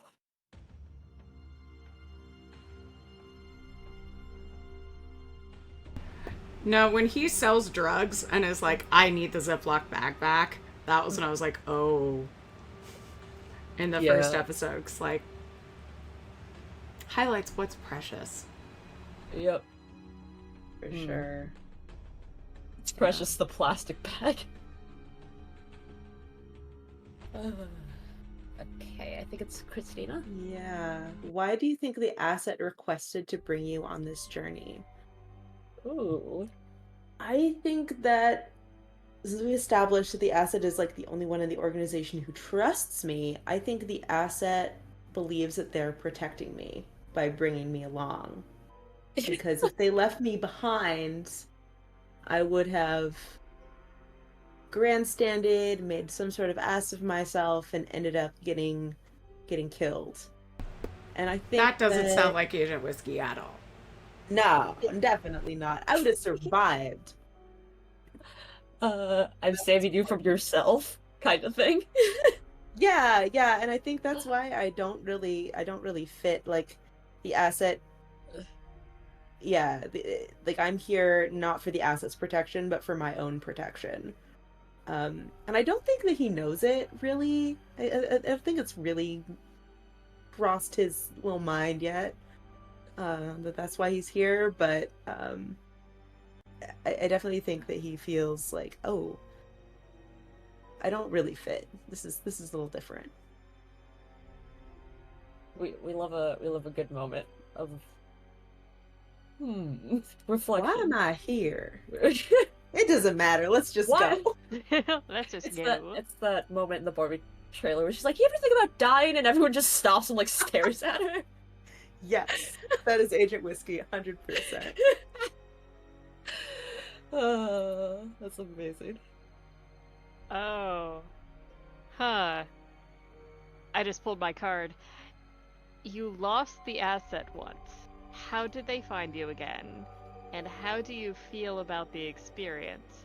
My gosh, have we all done that? I guess so. It's part of the process. It's just fatherhood is, losing your child. I mean, Watching yeah, this it's particular child. Maybe. I feel like that sometimes. I was the child that always lost the parents somehow, and yeah, just this is feeling familiar from the other angle. Yeah, I think I lost the asset. I kind of want to say that they basically found the equivalent of a puppy and just kind of like ran after it when it ran off. And I probably followed after, but discovered that the asset was very stubborn in their pursuit of this puppy. And probably got annoyed with me that I was following them, and so purposefully lost me. And when I was basically at my wit's end trying to find the asset, they just kind of like popped up out of nowhere with the puppy in tow and is just like, "Can I keep him?" And I was just like, "Where have you been? You're not supposed to wander off. This is not the time for this. I really should take that puppy away." And then it's just like, "If I take the puppy away, will you wander off again just to spite me?"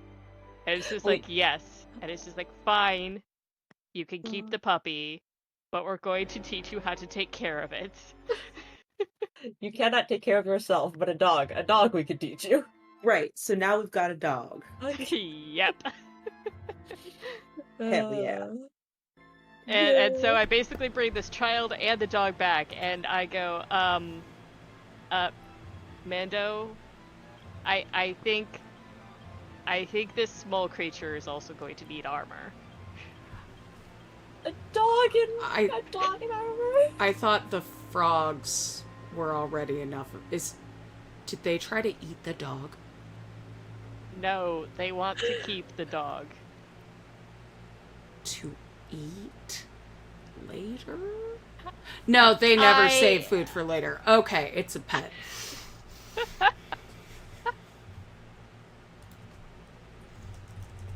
Yeah, so that's just what's happening.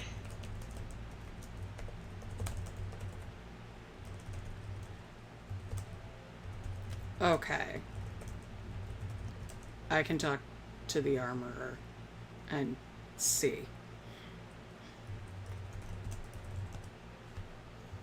Yeah, it's just the last thing I want is for like a stray shot or something to make the asset even more upset, you know?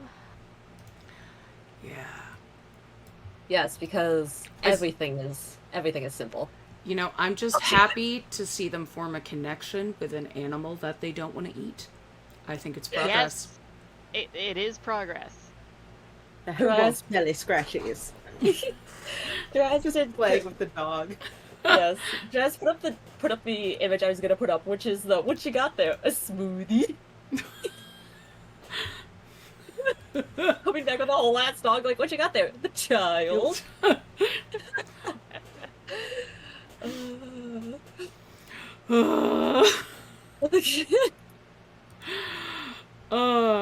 All right. How do you feel about having a dog now? Resigned. Okay. At this point, just Is this part of your seduction of me? To get a child and a dog? Is this oh like... my god, we're going to be raising a child and a fur baby. How can you resist me now? Now all you need is that white picket fence. Is this like the gay man equivalent of like the lesbian U-Haul thing? It's the gays just buying a dog with like a random pet. Way too... We are not in a combat. That was some really exciting music that didn't need to be playing right now. Excited because you're I trying was to so figure excited out. that we got a dog. It was like, we're gonna have a fight about this dog, which we're not. Oh, I love it. All right, let's see. What did you bring with you that endangers the asset? Ooh. Clearly not 10,000 guns. Because the asset knows their way around weapons. Their Uncle Whiskey's a little bit dangerous. But I don't know that I brought Uncle Whiskey. I feel like Uncle Whiskey just appears with the wind. He brought himself. Like a tumbleweed in the storm. I'm gonna say I brought my past, because there's always somebody who's got a score to settle. That's good. Yeah, I mean, you that is. Get the armor, make yourself a little less of a target. But people want that armor. I want to take it off my cold dead body. But they gotta kill me first. Out here, tell Oberyn wants to take it off your... You know what? I'm just gonna go over here. Oh, Joel leaning over, like, hands over I where definitely don't want his body cold. No, Oberyn's from the desert. I'm never cold with Oberyn. That was private talk. It's private discussions. Mm-hmm. Yeah. But I don't worry about the asset. That little kid's been electrocuted and I do worry a lot. I'm worried all the time that the asset will die. Literally, it is my main focus is keeping this child alive. That's parenthood. Yep. Doesn't matter if it's a plant or a pet or a person. That's parenthood. Okay. What makes the asset precious in your eyes? What doesn't? I was gonna say, yeah, I feel like this is a good question for all of us. At least I would say for Joel, I think it's the very similar reason as to why Ellie is a precious thing, in which she is unusual, in which the world has hurt her, but it has not made her a terrible person. And I think that's the same thing that we have in any kind of, like, the asset, and also, like, any other form of, like, children Joel's come across. Just, like, the idea that the experience that you have with the world is bad, but you're also not necessarily required to become a bad person because of it. I think Whiskey finds the asset precious because they're so tenacious. And, like, will go after, they're a go-getter. If they see something they want to eat, they're going to go get it. Yes. And I think he respects that a lot. Commitment to the bit. That's right. I think he also likes that he can have a good laugh in... I think he probably knows that he's not well liked, so, like, not always having to be on edge is probably very relaxing. And He likes somebody he can just be a goofy guy with.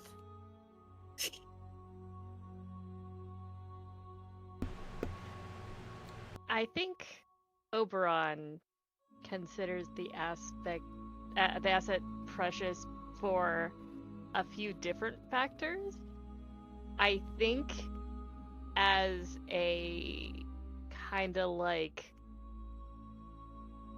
first off, definitely respects that the asset is dangerous, because just I like teaching kids to be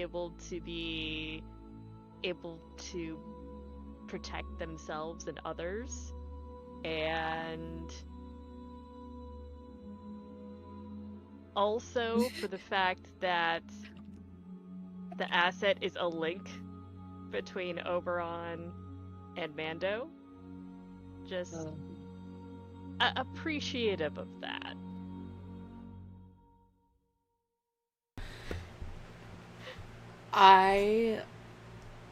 The asset will always be precious to me because the asset was the first person or being that I ever met that made me not just want to be a better man, but believe that I even could.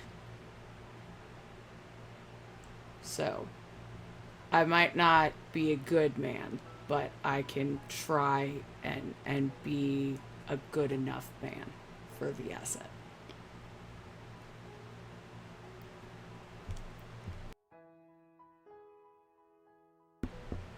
Or at least keep it fed. The scales of being a good man is keeping something fed to developing and growth. Keep something fed, alive, and trained in deadly force. Yes. Yeah. All the best ways to raise a child. That's right. A well-rounded education. That's why you all need 4 dads. Mm-hmm. Alright, I'm gonna flip the card. Okay. What do you usually do for the organization? Why does that make you an unlikely choice for this journey?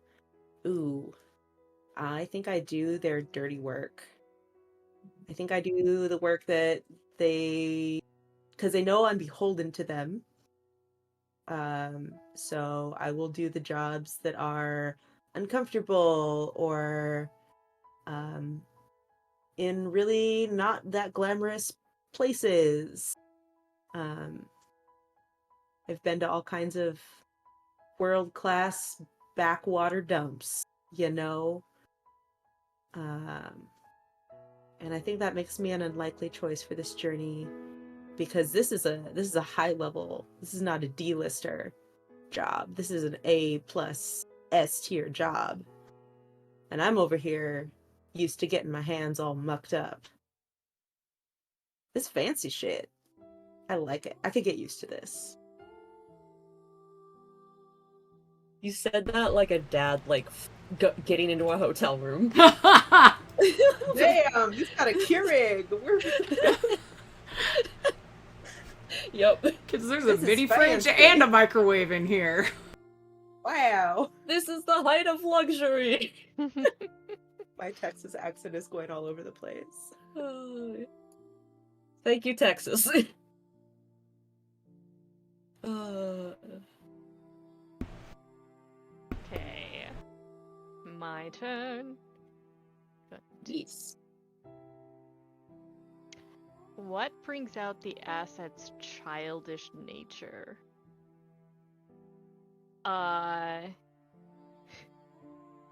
Definitely puns. I think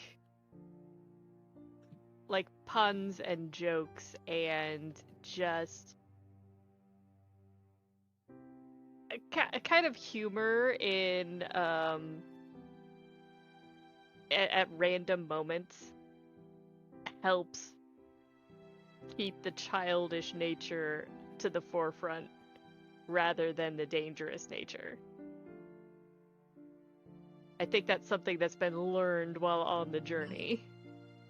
People have two stats, baby and violence. Yes, baby. It's like I am baby, but I want power. Yes. Oh, and I love that. That's really good. All right, I'm gonna do the next one. What is something you do for the organization that has prepared you well for the journey? This is a diplomatic mission, right? On the surface. Yeah. So I feel like I do a lot of the wet work. Like when you need people to be absolutely dead. And not like a secret, stealthy kind of dead, like Oberyn or maybe Whiskey, but like if you need like a large gang eliminated, I'm your guy. So I am, when you need an army but can only afford one man, I am that man. So that has prepared me well because I am ready in case shit happens. I am a Swiss Army knife. Your one skill, diplomacy. Not quite there, but it's okay. Everything else rounds it out. I'm prepared for literally anything except a conversation. Am I the only diplomat on this mission? Yes. Yeah. It's like, no wonder I suspect this is an assassination. I was thinking of how much of both Mando and Joel's dialogue is just grunt on subtitles, and I was like, this is gonna be hard if we play like in character the whole time, because I wouldn't even answer questions. I'd just be like, I would love to do that, like search the entire screenplay for one episode and see like what percentage of like the dialogue that's written is just them doing like a weird noise. And Girl to Rivia, just that super cut. Yeah. yes. Okay. You have a personal connection to the land you are currently traveling through. What makes you want to stay, and why don't you? Are we in Texas?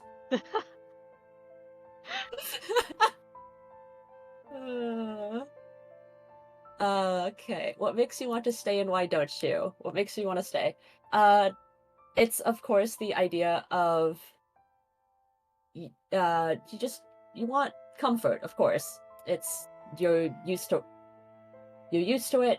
It's an area that like climate's comfortable. You're familiar with the way that like the state's geography is. You are aware of the general disposition of people in the area, stuff like that.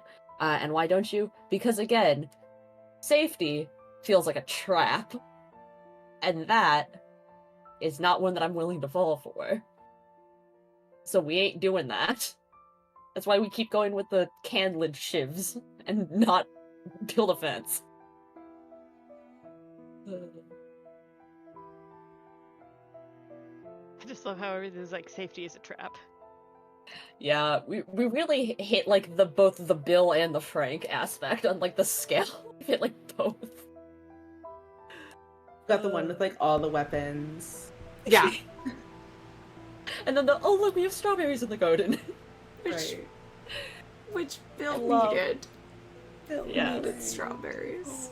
If you haven't seen The Last of Us, please watch it. Episode 3 is very good, but be ready to cry. Do be ready. From Joy, It because is a they're very the good only people to get a happy ending-ish in all of the series. Right. Gotta love it. And that's what homosexuality can do for you. Ask not what you can do for homosexuality, but what homosexuality can do for you. You love in the apocalypse. Happy Pride, gays.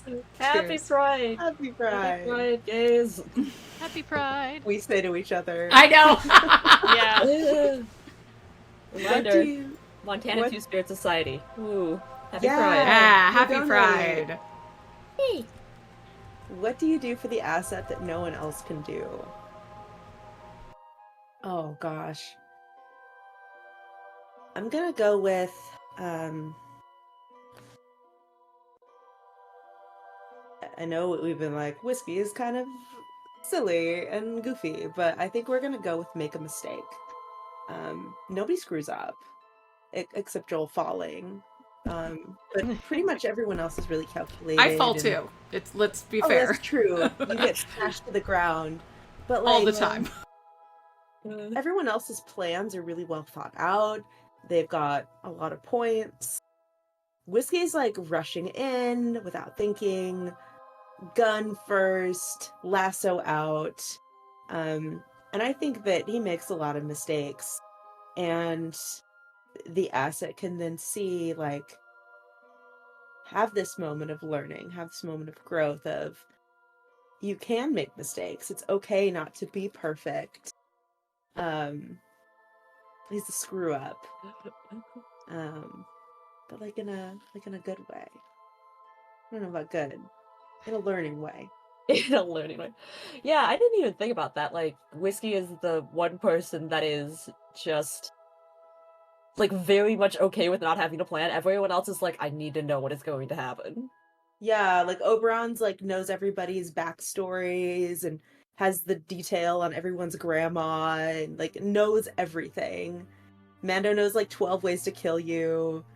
Joel is again like a Swiss Army knife. Yeah. And Whiskey's just a dude with a lasso and a gun. Yeah.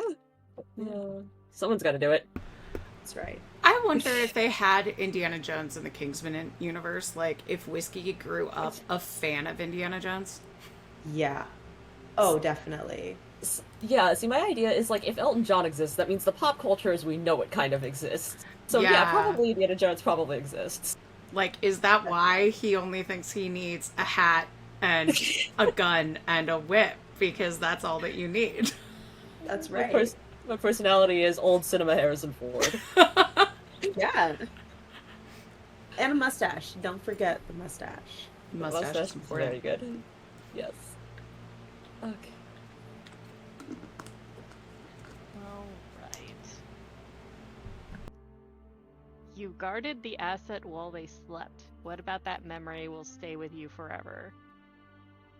Oh, I think this was the moment when I realized that the asset trusts me. Because they fell asleep right next to me and then curled into me, which it's like people can't hide their feelings in sleep. So that's one of the things that really got to me. And I probably just stayed up all night watching over them.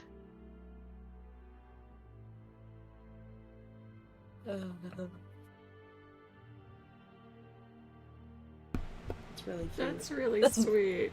That's really sweet, and then I'm reading what Jess wrote in the chat, and it's like such a total dissonance. No. I love that, though. That's really sweet. So I like bet that. Oberyn's, like, used to not being trusted. Yeah, definitely. I mean, my family does, Well, yeah. but because my brother's in such a powerful position and I purposefully went into a society that's like wrapped up in secrets. Granted, I got bored and dropped out, but I still got masteries in several things that most people don't like to think about. Yeah, I mean, you're known as the snake for a reason. Like, I went to potion school. I went to poison college. Yeah, Potions basically. fellow. I went to poison college and I got my master's, but I didn't graduate with a full doctorate. But It's 'cause very they- funny to think Yeah. that they have a master's degree in poison. it's like I was going to go into for a full doctorate, but it was just far too much studying. So I dropped out after enough years that I learned all of the poisony stuff that I wanted to learn.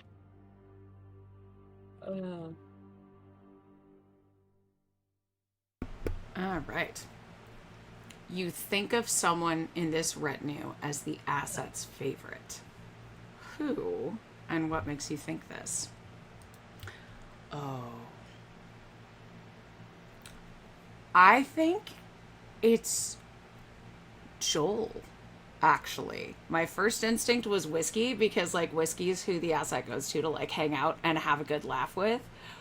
But I think it's Joel because the asset laughs with both whiskey and Joel, but the asset will also go to Joel for, like, a hug when they're scared or they need comfort. And, like, they can get that from me too.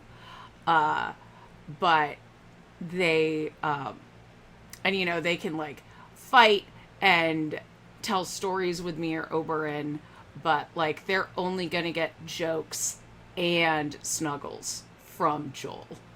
And I think it hurts my heart a little bit, but I know Joel's their I'm their dad, but Joel is their favorite.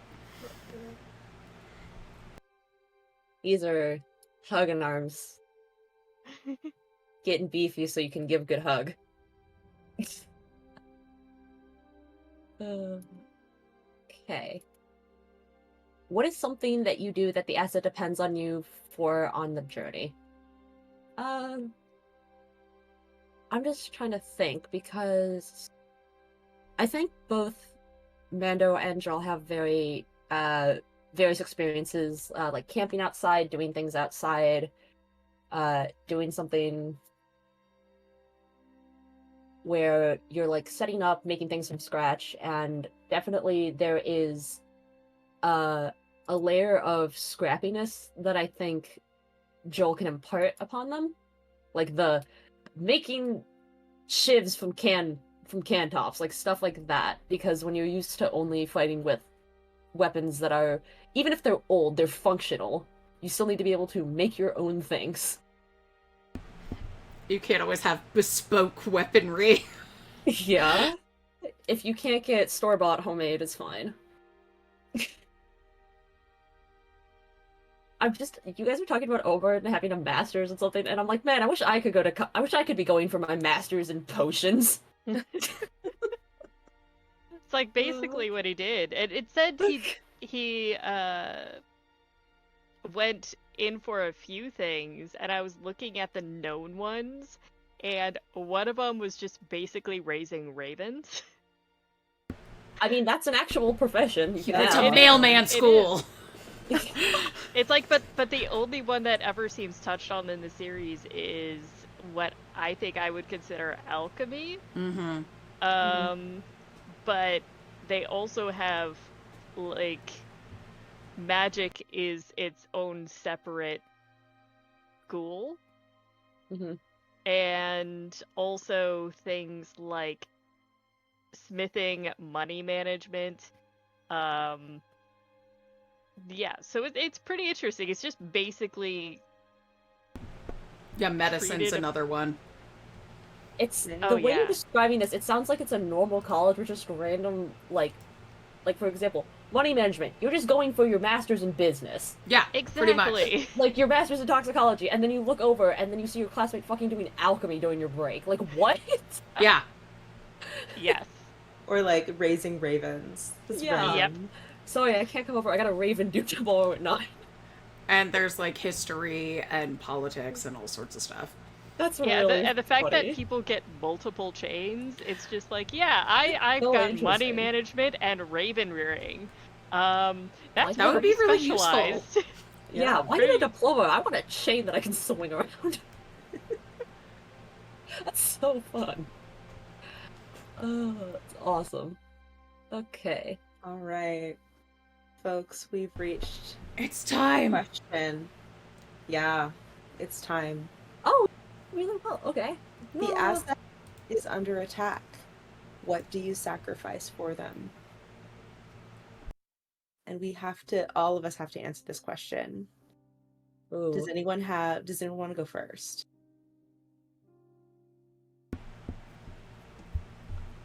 I mean, do we know what they're being attacked by this, like, mission that went wrong? Like, are they being actively attacked, or are they being abducted? Like, what is this attack? Maybe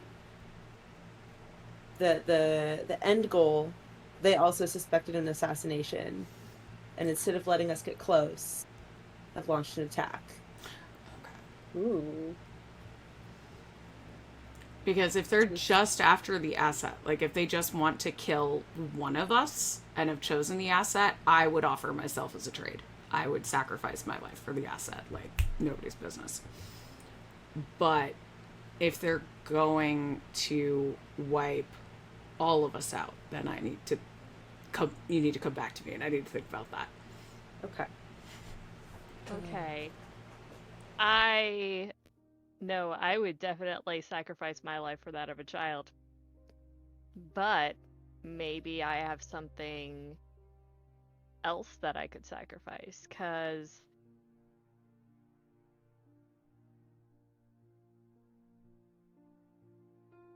I feel like it's a general consensus among most of our characters that if push came to shove, we would give up our lives for this child. Yeah, we're like, it's I would die. I mean, I have a feeling all of us would die dads. for the child, but I'm trying to think of something that would be a bit more unique to the character, having to give up something. Maybe. Maybe in some way I give up my chain. That would be a pretty big sacrifice. We're not supposed to ever take those off. It's kind of like the armor of the Mando. But if I had to, I would. I thought of my other thing. I would reveal the location of the people who sent us. Ooh. I would rat out our group to save the child.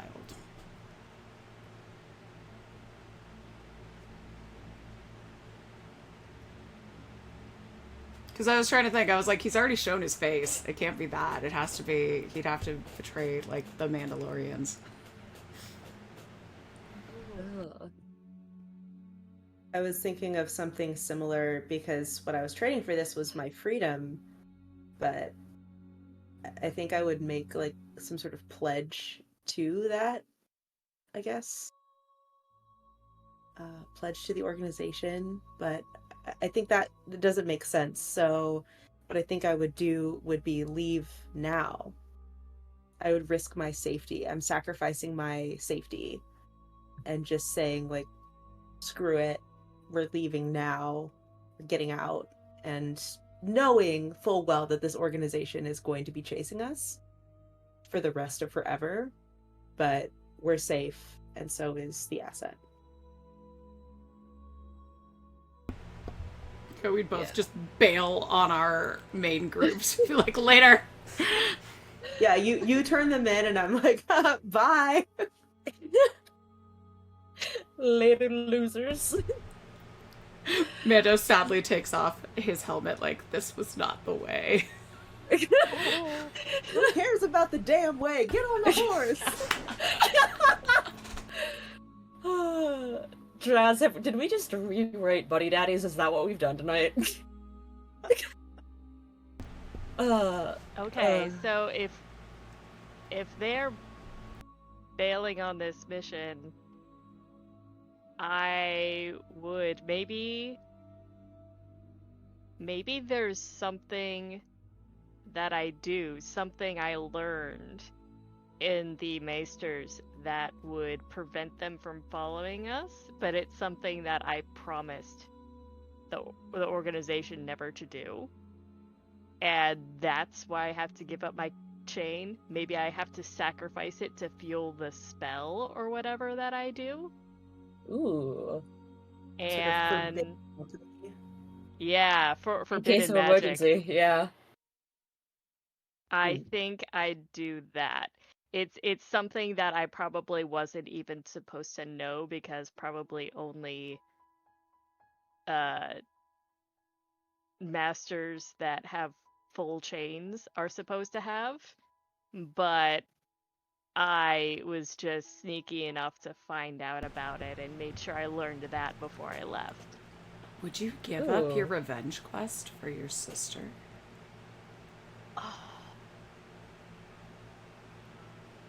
Would you give up your family? That's tough. Okay. We have to go into hiding now. Would you give up Dorn? Would Mando love me? Yeah. But he wouldn't say it for a while. If I had the glimmer of hope that Mando would love me. In this universe, yes, I give up everything. And I follow. And you see Mando's face for the first time. Please. What would Joel give up? That's what I'm trying to think, because he is very much a person that will sacrifice others. I'm like, do I spoil the game/show for people? This is your spoiler warning. You're gonna get like a good second for me to tell this. But basically he sacrifices the rest of the world, in saving Ellie at the very end of the game/show. So I think for him it would less be a sacrifice of like a physical thing, but like a sacrifice of probably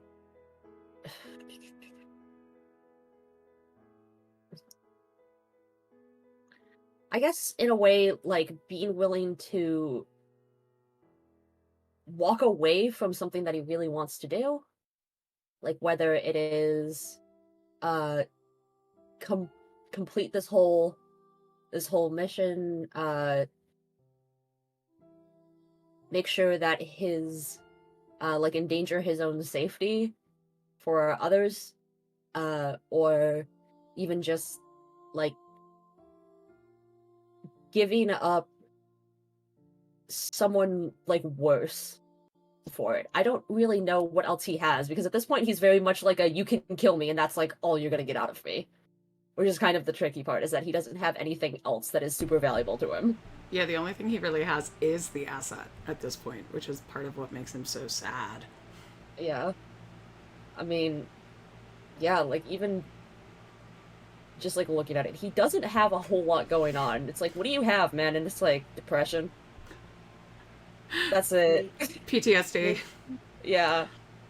Maybe we need someone to stay behind, and you have to be parted from the asset while the rest of us have to, like, the rest of us go on. Oh, that's so sad. Yes, it's time for the montage of Joel needing to sneak around and fight people while you run away. Could Joel give up the asset to save the asset? If it's in a savior kind of way. Okay. Yes. Absolutely.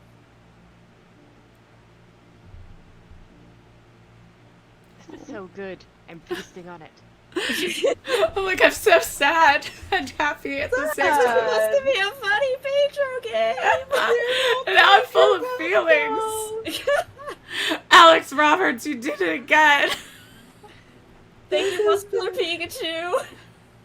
This has been Threeflings, and we're all Pedro Pascal. Have a good night. Now that we all have emotions, go play this game.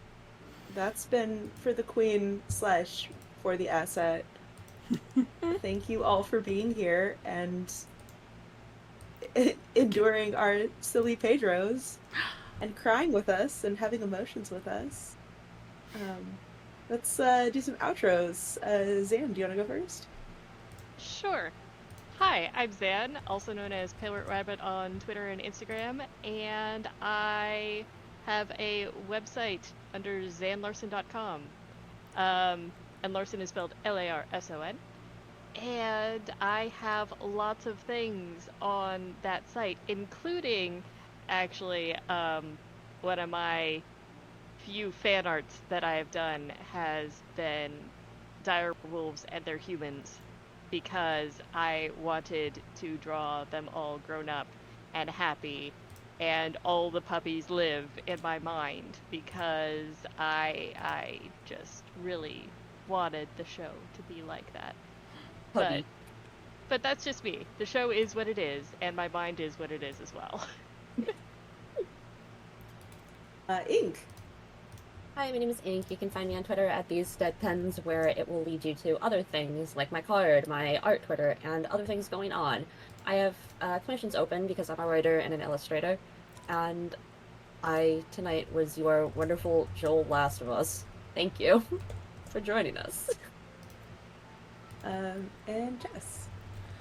Hey, that's me. I write games and stuff. I'm Jess. I should have said that. You can follow me on Twitter at miss_Jess03. And I'll tell you if I have other stuff going on. I'm sure I will at some point. And I'm Kristina. You can find me over on Twitter at D20xtina. I'm here. We're going to be here not next Friday, but the following Friday, and we're going to be playing my favorite game ever, Pasión de las Pasiones, and we're going to get dramatic with daddies. It's going to be great. So we've explored some dads, so let's explore some daddies, I guess.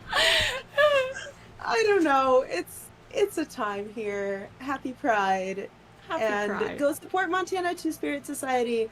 They're awesome. They're doing incredible work over in Montana. If you're in Missoula, go check out Missoula Pride. They're on the main stage with a BIPOC variety show. Yeah, have a great week, everybody, and we'll see you around. Let us know if you donated. So either at Threeflings or email us at threeflings@gmail.com, because we're going to do a raffle at the end of our final thing this month. So in 2 weeks, at the end of Pasiones. And you can win a Pride Icon by Traz, stickers by Zan, and Just Gals Being Comrades by me. So it's not only a good cause, but you get some fun gay stuff by some fun queer designers. So do it. Yeah. And also, we are going to raid TTRPG, so go give them some Threefy love, and we're going to shoot our behind-the-scenes Patreon video, so support us on Patreon if us talking about the Discord enough all night didn't tempt you already to do that, to get access to our fun behind-the-scenes stuff.